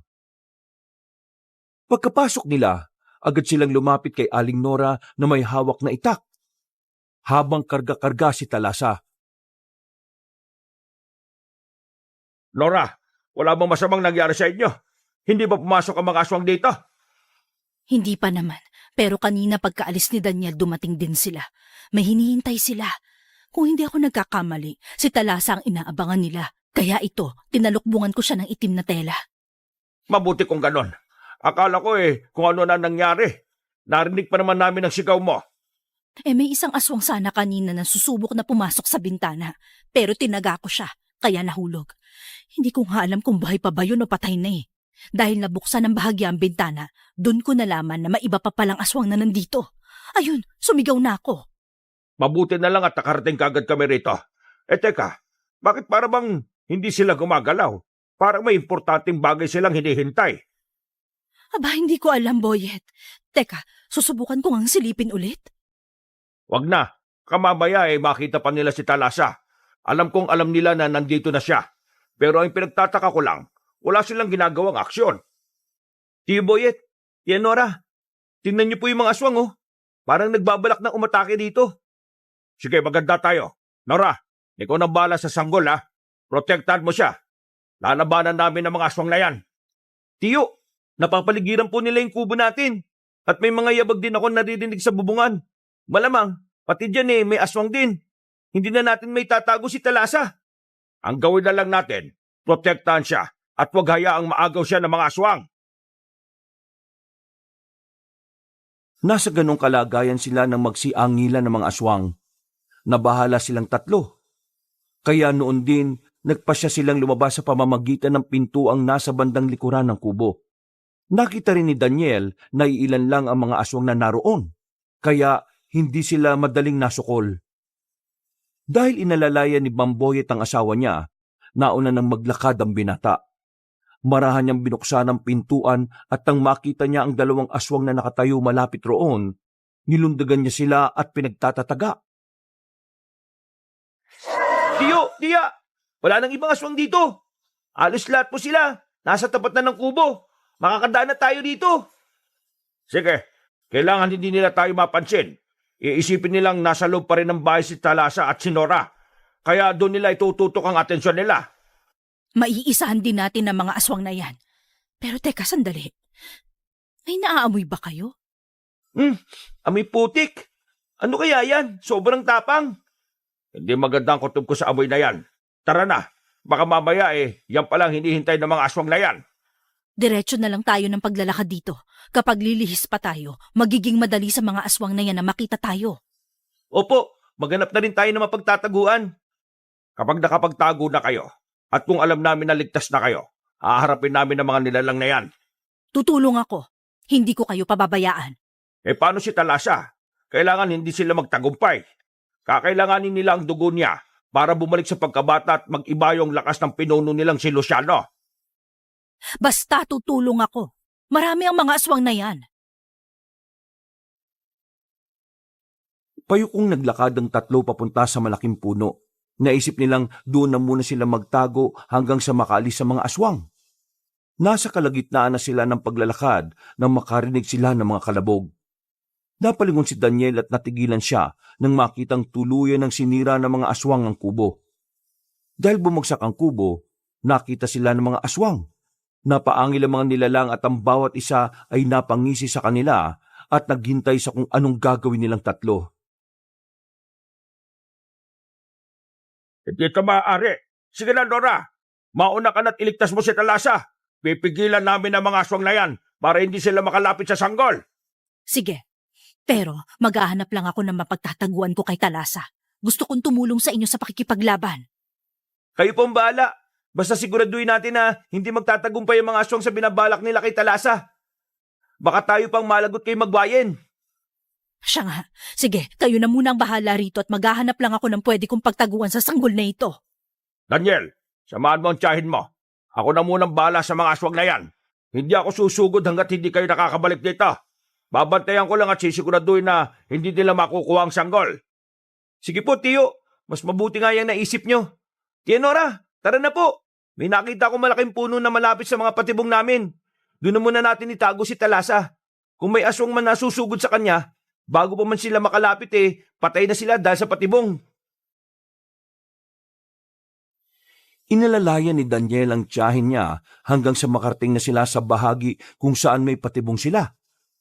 Nasa kalagitnaan sila ng paglalakad nang makita nila ang matandang babae na papalapit sa kanilang pwesto. Nagulat sina Daniel roon, kaya natigilan sila. Humakbang na rin ang binata patungo sa harapan ni Aling Nora para proteksyonan ang ali at ang sanggol. Walang ano-ano, may narinig silang mga kaluskos sa paligid at maging mga huni ng aswang. Ibigay niyo sa akin ang sanggol na yan. Kung hindi, mapipilitan akong labanan kayo! At bakit? Huwag niyo pong sabihin na isa ka rin sa mga aswang na gustong kumuha sa sanggol na ito. Malamang isa nga siyang aswang. Hoy, tanda! Wala kang karapatan sa sanggol na ito! Anak namin ito at kahit na anong mangyari, hindi namin ito ibibigay sa'yo! Walang karapatan? Kung may isang tao man na mayroong karapatan sa kanya, ako yon. Akala mo ba hindi ko alam? Anak yan ni Magwayen at kinupkup lang ninyo sa kainangkin bilang totoo niyong anak! Anong pinagsasasabi mo, ha? Ano naman kung kinupkup lang namin siya? Anak na ang turing ko sa kanya at walang ibang may karapatan para kunin siya kung hindi si Magwayen lang! Tama po si Tia Nora, Lola Maggie. Kung ako sa inyo, mas mabuti pang umalis ka na lang. Kung hindi ka isang aswang, pues, nandito mga nilalang na yon. Gusto nilang kunin si Talasa. Hindi! Hindi ako papayag na makuha nilang sanggol na yan! Ako ang kukuha sa kanya at wala nang iba pa! Mapapasakin ang anak ni Magwayen sa ayaw at sa gusto niyo!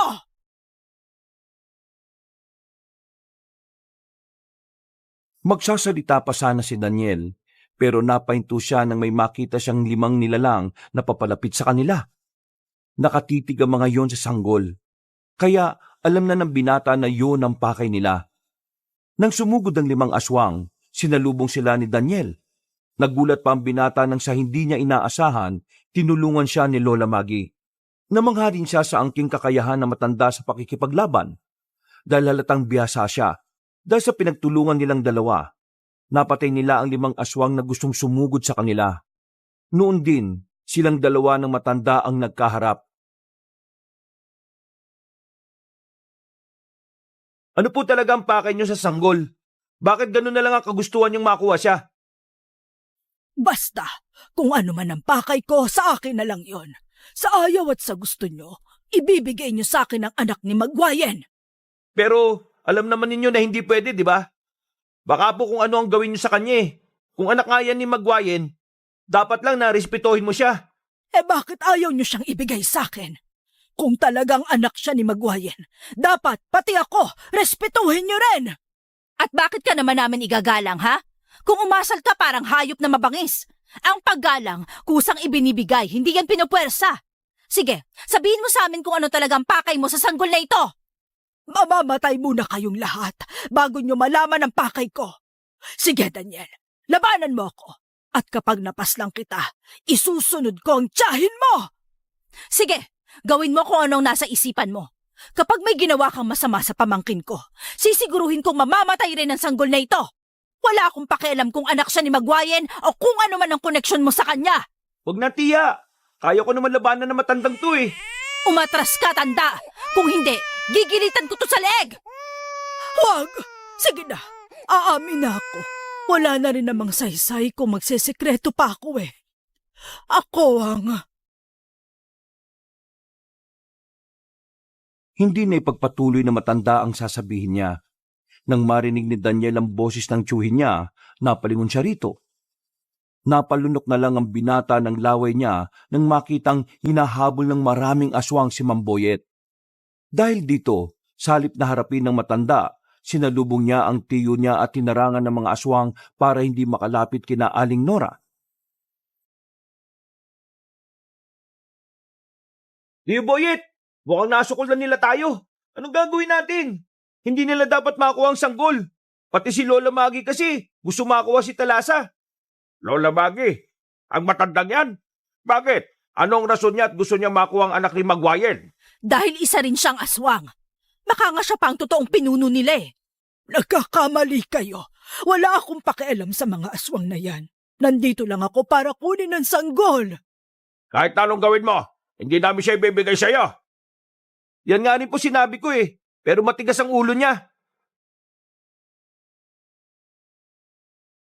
Nasa ganong sitwasyon sila nang nagtaka si Daniel nang makita nilang bigla ang pagluhod ng mga aswang.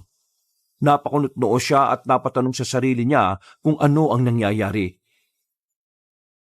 Lilingon pa sana siya kay Lola Maggie dahil kinutuban siya ng hindi maganda sa matanda.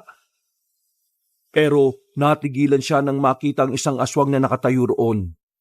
Nakangisi siya habang nakatitig sa matanda. Pati na kay Aling Nora na kumakarga kay Talasa. Siya ang tinutukoy niyong pinuno at hindi ako. Siya si Luciano. Yan si Luciano. Tama ang sinabi ng aswang na yon, Daniel. Oo nga po, Tiyo.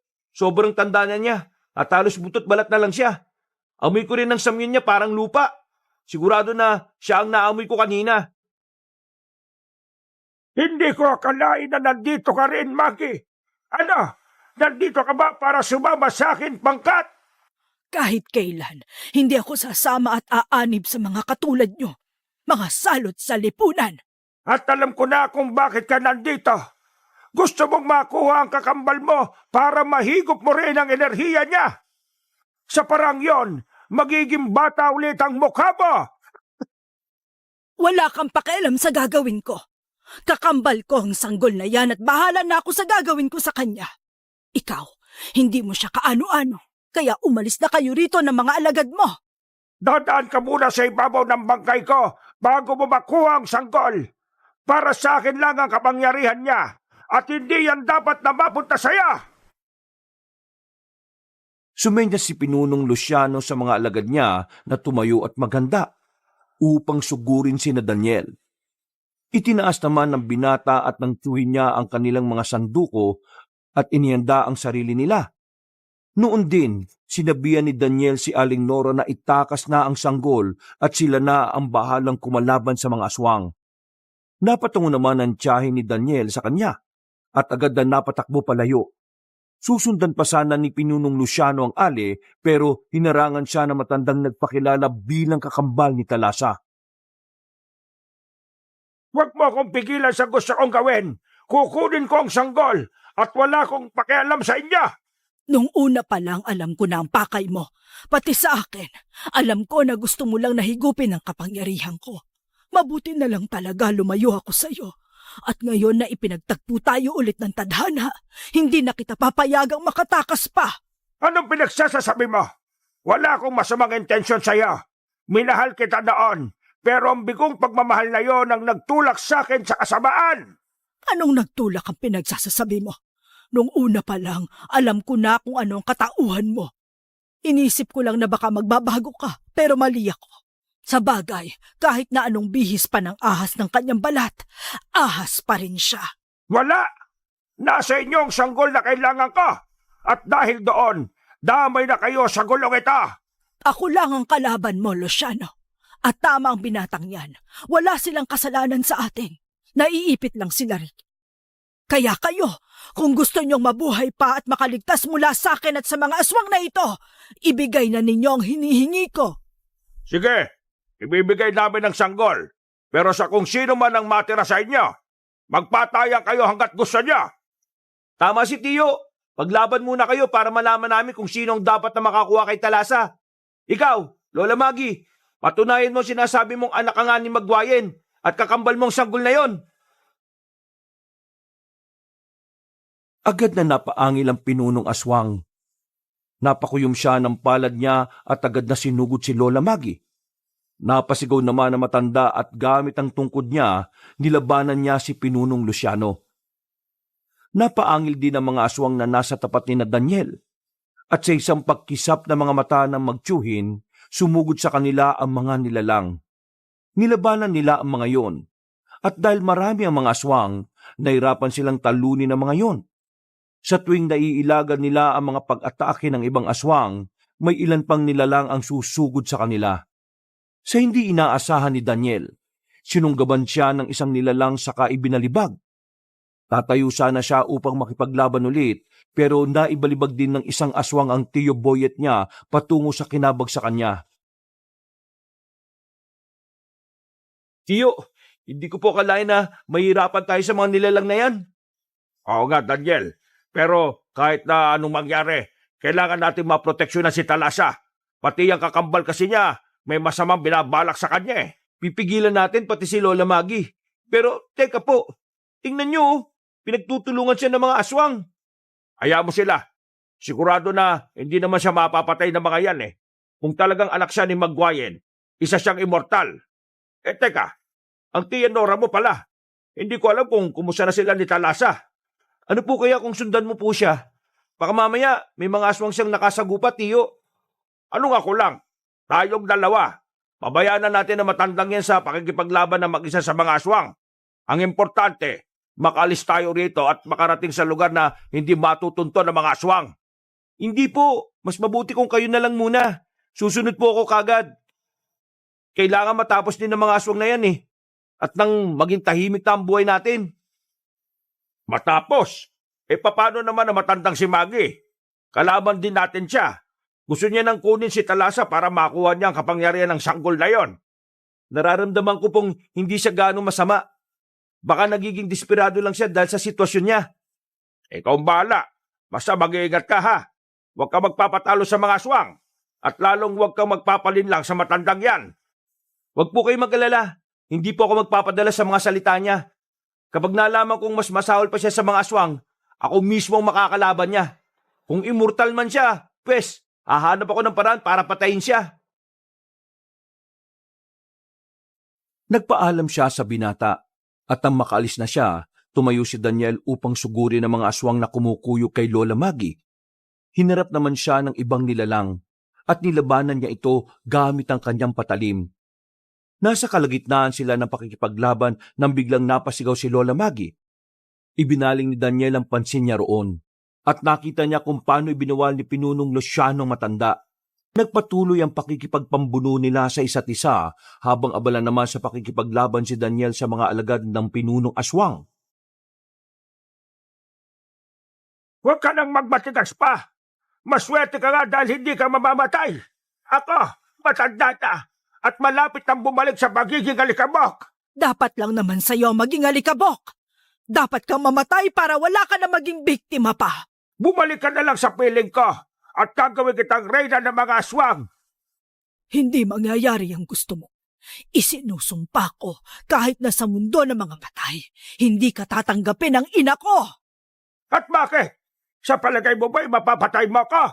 Kapag nakuha ko na ang kakambal mo, siguradong magiging mas malakas ako at magiging immortal din ako. Yan ang hindi ko papayagang mangyari! Sa tulong ng mutyang ibinigay ni Mamboyet, nagawang matalo ni Daniel ang mga aswang na nakalaban niya. Sinigurado niya ring ang kada nilalang na napabagsak niya ay mawawalan agad ng buhay. Nang lahat na ng mga aswang ay nakandusay na sa lupa, ibinaling niya ang pansin niya sa dalawang naglalaban. Lalapitan sana niya sina Lola Maggie at Pinunong Luciano, pero nakita niya kung paano nagawang baliktarin na matanda ang sitwasyon. Nagawa niyang ibabawan ang aswang, kaya namangha si Daniel. Ngayon, tingnan natin kung hanggang saan ang lakas mo. Sinaunang aswang ka nga, pero ako naman, anak ng Diyosa ng kamatayan at dagat! Sige, kakalimutan kong naging parte ka ng buhay ko at ituturing kitang pinakamortal kong kaaway. Bahala ka kung anong isipin mo. Basta nandito ako para pigilan ka sa pakay mo sa kakambal ko! Kung hindi ko man makuha ang kapangyarihan niya, papatay ko na lang kayong dalawa. Sige na, magpatayan na kayo para malaman natin kung sino ang dapat na makakuha kay Talasa. Tumahimik ka, binata. Kung magiging sagaba lang kayo sa plano ko, mas mabuti nga sigurong patayin ko na lang kayo. Kayo ng aswang na ito ang uunahin ko at isusunod ko ang mag-asawang kumupkop sa kakambal ko! Dahil naibaling na matanda ang pansin niya kay Daniel, hindi niya namalayan ang naging aksyon ni Pinunong Luciano. Sinubukang dukutin ng aswang ang mata ni Lola Maggie, pero nagawang tabigin na matanda ang kamay nito. Kasunod nun, buong lakas na dinukot na matanda ang puso ng nilalang. Subalit, bago pa man niya mapagtagumpayan yon, naitulak siya ni Pinunong Luciano. Babangon pa sanang nilalang para ibabawan ng matanda, pero mabilis na humakbang si Daniel at tinaga sa mukha ang nilalang. Hoy! Isa ka pang binata ka! Gusto mo talagang sumausaw sa kula, ha? Sige, pagbibigyan kita! Talagang sasausaw ako dahil hindi ko papayagan na makuha niyong sanggol. Pwes, parang sinabi mo na rin gusto mong mamatay ka! Sige, Daniel, patayin mo ang aswang na yan. Hindi niya dapat makuha ang kakambal ko! Pati kayo, kung masama ang intensyon niyo kay Talasa, wala rin kayong karapatan sa...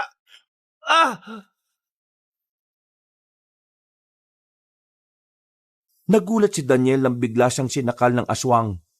Bago pa man siya mawala ng lakas, itinaas niya ang sanduko niya. Sinubukan pang tabigin niyo ng pinunong aswang, ngunit nagawa niyang iiwas ang kamay niyang may hawak na itak. Nang mapansin ni Daniel na sinusubukang higpitan ng aswang ang pagkakasakal sa kanya, buong lakas niyang isinaksak ang patalim na hawak niya sa mata ng nilalang. Nabitiwan siya nito, kaya nagkaroon ulit ng pagkakataon ng binata para tagain ang nilalang sa leeg. Sa hindi niya inaasahan, nagawang masalag ni Pinunong Luciano ang sanduko niya. Hinawakan siya nito sa braso at buong lakas na ibinalibag. Napasa po si Daniel sa bewang niya. Napako rin ang tingin niya kay Pinunong Luciano nang inatake ito ni Lola Maggie. Walang iya ka!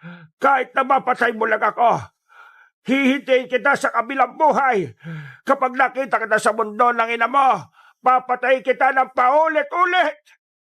Saka ka na magsalita pag nandun na tayo. Sa ngayon, namnamin mo ang tamis ng kamatayan mo! Kung masama ako, wala ka rin kasing sama.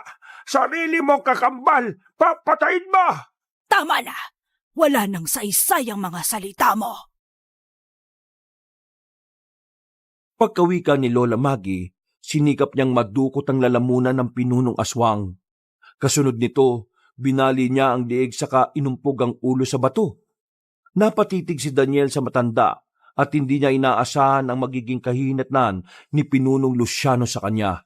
Nang maisip niyang may kakayahan ding pumatay si Lola Maggie, inihanda niya ang sanduko niya. Noon din, tumayo ang matanda tumarap sa kanya. Wala akong ibang ginusto simula pa nung una kung hindi ang makita ang kakambal ko. At bakit po? Para mapatay mo siya at makuha ang kapangyarihan niya? Para maging bata rin ang itsura mo? Hindi mo naiintindihan, Daniel. Naging sarado ang isipan ninyo dahil ayaw niyong ibigay ang sanggol. Sina Tio Boyet at Tia Nora po ang kumupkup sa kanya. Ikaw, basta ka na lang nagpakita sa amin at inako na kakambal mo si Talasa. Kung talagang ayaw niyong ibigay sa akin ang kapatid ko, mapipilitan akong gawin sa inyo ang ginawa ko kay Luciano! Sige, subukan mo. Bago mo pa maisagawa ang banta mo, sisiguraduhin namin na mawawalan ka na ng kakayahan. Tio Boyet, Tia Nora! Ngayong nandito na kayo, handa na ba kayong ibigay sa akin ang kakambal ko? Nagkakamali ka. Nandito kami para saksihan kung paano ka matatalo. Namatay na palang pinunong aswang. Pasalamat ka at may pagka-immortal ka. Kung wala, sigurado na ikaw na ang susunod. Matalas ang dila mo, babae. Hindi mo yata kilala ang kinakalaban nyo. Mamili kayo. Ibibigay nyo sa akin ang kakambal ko o isusumpa ko ang buong angkan ninyo. Hindi kami natatakot sa mga sumpa mo. Alam namin na kung ikukumpara ang buhay namin at nang sa iyo, mas matindi pa rin ang sumpang inabot mo, tanda!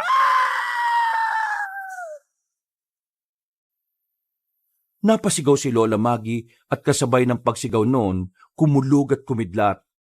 Dahil sa nangyari, napaiyak ng malakas si Talasa. Namulagat naman ang mga mata na matanda at sinubukan niyang atakin si Aling Nora. Nabasa ni Daniel ang gustong gawin ng kakambal ni Talasa, kaya agad niya itong hinarang, sabay amba na tataga. Sige, umakbang ka pa! Kahit isang beses, gigilitan kita ng leeg. Kung immortal ka man, paulit-ulit kang mabubuhay, hindi rin ako magsasawang tagain ka ng paulit-ulit. Hindi po namin ibibigay sa inyong sanggol na yan. Maawa kayo sa akin. Wala naman akong balak na patayin siya. Kakambal ko ang sanggol na yan at hindi ko maatim na saktan ng kadugo ko. Huwag ka na magdrama, tanda. Alam namin na kapag kinuha mo ang kung anumang kapangyarihan ng sanggol na karga ni Nora, mamamatay yan. Matagal na kami sa pagiging manunugis, kaya hindi mo kami maiisahan. Ipinanganak ako bilang isang mortal at hindi ko natamasa ng mabuti ang kabataan ko. Naging mabilis ang pagtanda ko at hanggang ngayon hindi pa rin ako namamatay. Kung hindi dahil sa babaylan na nakakita sa akin sa gubat nung bata pa ako, baka walang nagkupkup sa akin. Sa kanya ko rin nalaman ang patungkol sa ina kong si Magwayen at ang kakambal kong isang sanggol. Matanda ka na para magdrama. Kung talagang wala kang masamang binabala kay Talasa, hindi mo na sana siya sinubukan dukutin noon. Tama si Tia Nora. Naiintindihan ka po namin. Pero hindi namin isasakripisyo ang sanggol na itinuring na nilang tunay na anak. Hindi na nakasagot si Lola Maggie. Bigla siyang napaluhod at lalo siyang umiyak. Nagmakaawa siya kina Daniel na ibigay ang sanggol at gagawa niya ng paraan para magkaroon ng supling ang mag-asawa. Napailing si Mang Boyet nang marinig nila ang sinabi ng matanda. Napatawa naman si Daniel dahil sa tinuran ni Lola Maggie. Dahil sa naging reaksyon nilang tatlo, naging iba ang ekspresyon ng mukha niya. Nanlisik ang kanyang mga mata at napakuyom siya ng palad. Akmang aataki na sana niya si Daniel nang biglang kumulog at kumidlat. May narinig din silang ingay ng alon na animoy nagngangalit. Walang ano-ano, may nakita silang isang makalumang balangay na nakalutang sa ere. Nandiyan na ang aming ina. Sigurado akong parurusahan niya kayo dahil sa ginawa ninyo. Ikaw po ang dapat na parusahan. Sarili mo lang ang iniisip mo eh. Wala kang pakialam kung ano man ang mangyayari sa kakambal mo. Si Magwayen nga. Bababa na siya rito. Nora, maganda ka. Hindi natin alam kung ano ang pwedeng gawin niya sa atin. Ang sanggol, protektahan mo. Sige, Boyet. Ako nang bahala kay Talasa. Lumapag sa lupa ang isang Diyosang lula ng lumulutang na balangay. Biglang napayak si Talasa at napayuko naman si Lola Maggie. Iginala ni Magwayen ang paningin niya kina Daniel. Lumakas ang kabog ng puso ng binata. Hindi niya inaakalang makakaharap niya ang kinatatakutan at iginagalang na Diyosa. Kagalang-galang na Diyos ang Magwayen. Mahal na diwata ng dagat at kamatayan! Ano ang kaguluhang nagaganap dito? Bakit marami ang mga bangkay na nagkalat at may mga kaluluwang pag-alagala rito? Mahal na inang Magwayen, patawad po. Itong mga mortal na ito, gusto nilang kunin ang kakambal ko. Nais din nilang patayin siya para makuha ang kapangyarihan niya. Sinungaling, wala kami masamang intensyon sa sanggol. Inalagaan namin siya at inaruga. Ginulo mo lang ang buhay namin eh. Kasama ng mga aswang na yan. Kayo ang may gustong kunin ng sanggol para sa pansariling interes ninyo. Huwag mong baliktarin ang sitwasyon. Hindi ko magagawang saktan ng kakambal ko. Tama na! Anong akala niyo sa akin? Bulag at bingi? hindi makakita at hindi makarinig? Ikaw, Maggie, alam kong ikaw ang may kasalanan, pero hindi rin kita masisisi. Isinumpa kayong magkapatid ng dahil sa akin. At sa inyong dalawa, ikaw ang naghirap dahil naging mortal ka. Kung isinumpa po sila, bakit hindi nyo kalasin yon? Diyosa naman kayo, di ba? Hindi saklaw ng kapangyarihan ko ang ganang bagay. Ilang siglo rin akong naghanap ng pwedeng maging lunas. At nandito na ako ngayon para ibigay sa kanila yon. Itong likido na ito na nakuha ko sa Bakunawa, ito ang magpapawalang bisa sa sumpa ninyo. Paano naman po itong sanggol? Kung isinumpa rin siya, paiinumin din po ba ninyo siya ng likidong yan? Kukunin na po ba ninyo siya sa amin? Hindi sila nababagay sa mundong ito. Ang daigdig na ito'y puno ng paghihirap. Mga immortal sila. At para lang sa mga mortal ang mundong ito. Sige na, Nora. Kung yan ang magiging tulay para maging tahimik ang buhay natin at maging ligtas din ang sanggol, ibigay na natin siya sa ina niya. Parang hindi ko kaya, Boyet. Napamahal na si Talasa sa akin. Kung ibibigay ko siya, paano na tayo? Mawawalan ulit ng saysay ang buhay natin. Sa una lang naman yan. Balang araw masasanay rin tayo na wala ang sanggol. Masaya naman tayo na si Daniel lang ang kasama natin sa buhay, hindi ba? Sige na, mas magiging ligtas si Talasa sa piling ng tunay niyang ina. Tama ka, lalaki. Dadaling ko ang kambal kong anak sa aking daigdig. Doon, ligtas silang dalawa. Napatango ang mag-asawa. Kalaunan, nakumbinsi ni Mang Robert si Aling Nora na ibigay na ang sanggol kay Magwayen. Maging si Daniel ay nakaramdam ng lungkot. Pero nang marinig niya ang pagtawa ni Talasa habang papalapit ang mag-asawa kay Magwayen, napalitan ng saya ang nararamdaman nila. Ang buong akala ko, makakawala ako sa sumpa kung kukunin ko ang kapangyarihan ng kambal ko o kung papatayin ko siya. Mabuti na lang talaga, hindi natuloy ang binabala ko at napangalagaan ko pa siya laban sa mga aswang. Patawad, Daniel, Boyet, Nora. Ayos lang po yun, Lola Maggie. Naintindihan ko po kayo. Ramdam ko naman na hindi kayo likas na masama Nang makalapit na sina Mang Boyet at Aling Nora kay Magwayen, sinenyasan din ng Diyosa si Lola Maggie na lumapit sa kanya. Noon din, may kinuha siyang isang maliit na bote. Ipinainom niya yung kay Lola Maggie at kay Talasa. Ilang sandali pa, biglang naramdaman ni Aling Nora ang pagbigat ng sanggol na karga niya. Kaya inilipag niya si Talasa sa lupa. Ilang sandali lang, parehong nagbago ng anyo sina Talasa at Lola Maggie. Naging mga magagandang dalaga sila na merong mga batok sa katawan. Maraming salamat sa pag-aalaga niyo sa kakambal ko. Kung hindi niyo siya naprotektahan, baka kung ano na ang nangyari sa kanya. Maraming salamat po, Nanay Nora, Tatay Boyet. Sa iyo rin, Daniel. Huwag kayong mag-alala. Kung papayagan ako, bibisita ako sa inyo. Papayagan kita, pero sa panaginip lang. Ngayong wala na kayong sumpa, pwede ko na kayong dalhin pabalik sa atin. Magpaalam na kayo sa mga taong yan. Paalam po sa inyong tatlo. Hanggang sa muli nating pagkikita, mga kaibigan. Paalam din sa inyo. Masaya kaming nakilala namin kayo. Talasa, maraming salamat sa pagpapasaya mo sa amin.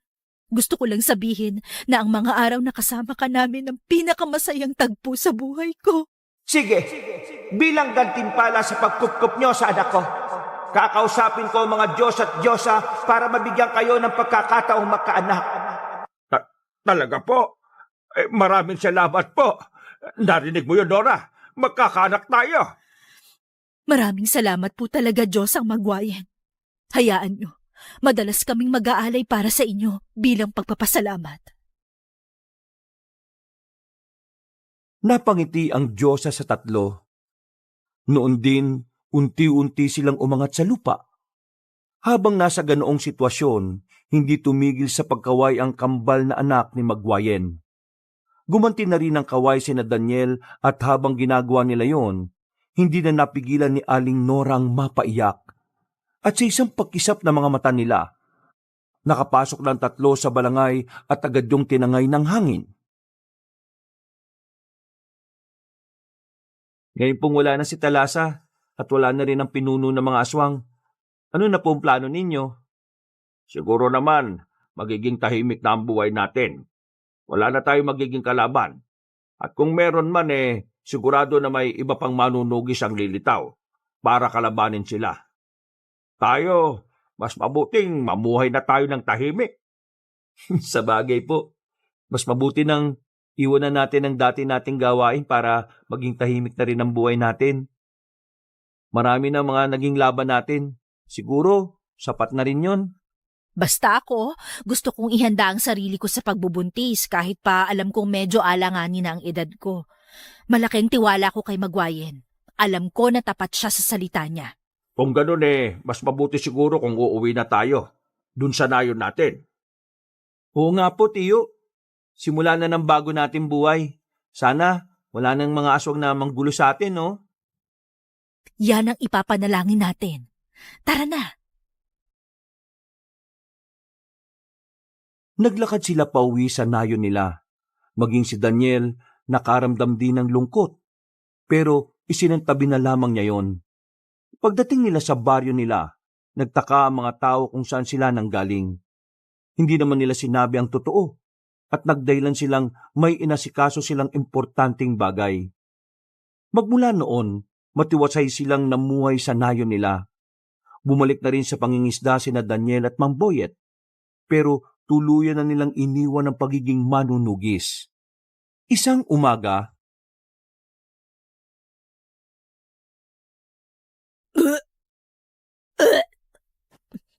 Boyet, hindi maganda ang pakiramdam ko.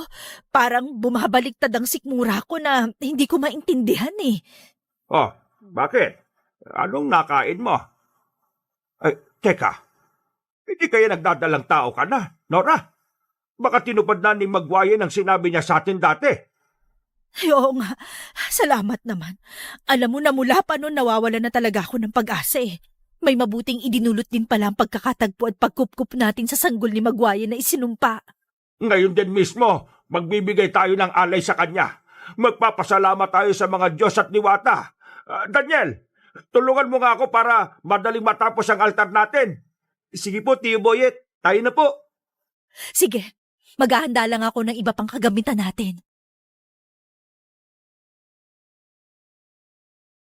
Nang matapos nilang magawa ang altar at mailatag ang mga alay nila para kay Magwayen, sinimulan na nila ang pag-aalay. Ng mga panahong yon, kasama na ng mag-asawa si Daniel at siya na ang nagpasimuno ng ginawa nilang ritual. Namangha ang binata ng matanaw niya sa pangitain niya ang Diyosang si Magwayen, kasama ang kambal niyang anak na minsan nang naging matanda at sanggol. May kung anong sinabi ang Diyosa, at nang muling bumalik sa sarili niya si Daniel, nagawa niyang matandaan ang mga yon. Sinabi niya ang mga inihabili ni Magwayen. At hindi naman yon sinuway ni Mang Boyet at Aling Nora. Kapag daw sinunod po ninyo yung mga habilin niya, magiging matagumpay raw po ang pagbubuntis ninyo, Tia Nora. Sige Daniel, susundin ko lahat ng sinabi ni Magwayen. Hindi ko siya bibiguin. Sabik na rin ako makita ang magiging anak namin ni Boyet.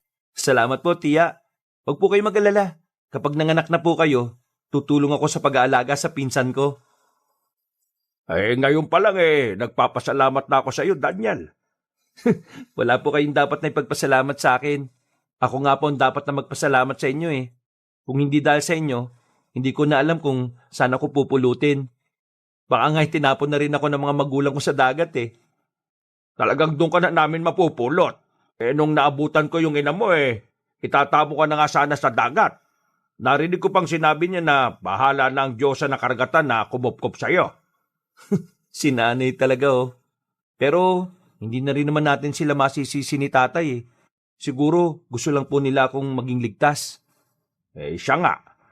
Mula nung ipinagbuntis ka niya hanggang sa naipanganak ka, hindi na kayo tinigilan ng mga aswang. Malakas nga ang kutob ko na alagad ni Pinonong Luciano mga yun eh. Ang mahalaga, ligtas ka na ngayon. Kung nasan man ang nanay at tatay mo, sigurado na ipinagmamalaki ka nila.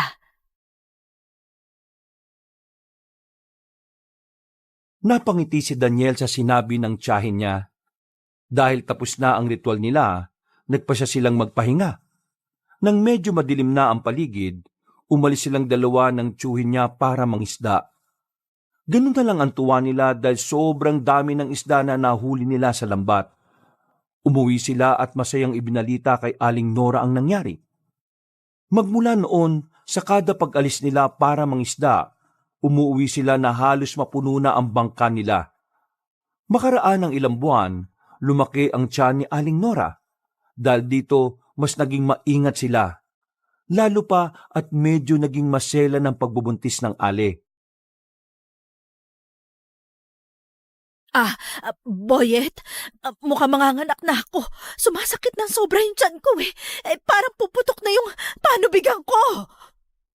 Sige, ako ang bahala sa'yo. Ako na mismo magpapanak sa'yo at nang wala na tayo maging problema. Daniel, kumuha ka ng maligamgam na tubig. At dali mo na rin dito yung iba pang mga kagamitan ko. Sige po, Tiyo. Sandali lang po't dadaling ko yung mga yun dyan. Nora, pumesto ka dyan sa sahig. Kumalma ka lang ha. Huminga ka ng malalim para hindi hihigpit ang mga kalamnan mo. Tiyo, eto na po yung ipinapakuha po ninyo. Salamat, Daniel. Sige na, sa labas ka na muna ng bahay. Pakibantayan mo na lang ang paligid. Baka may nakasalising asong at kung ano pang mangyari sa pinsan mo. Sige po, Tiyo. Ako ang bahala. Gigilitan ko sila ng sanduko ko kapag nakita ko silang umaaligid dito.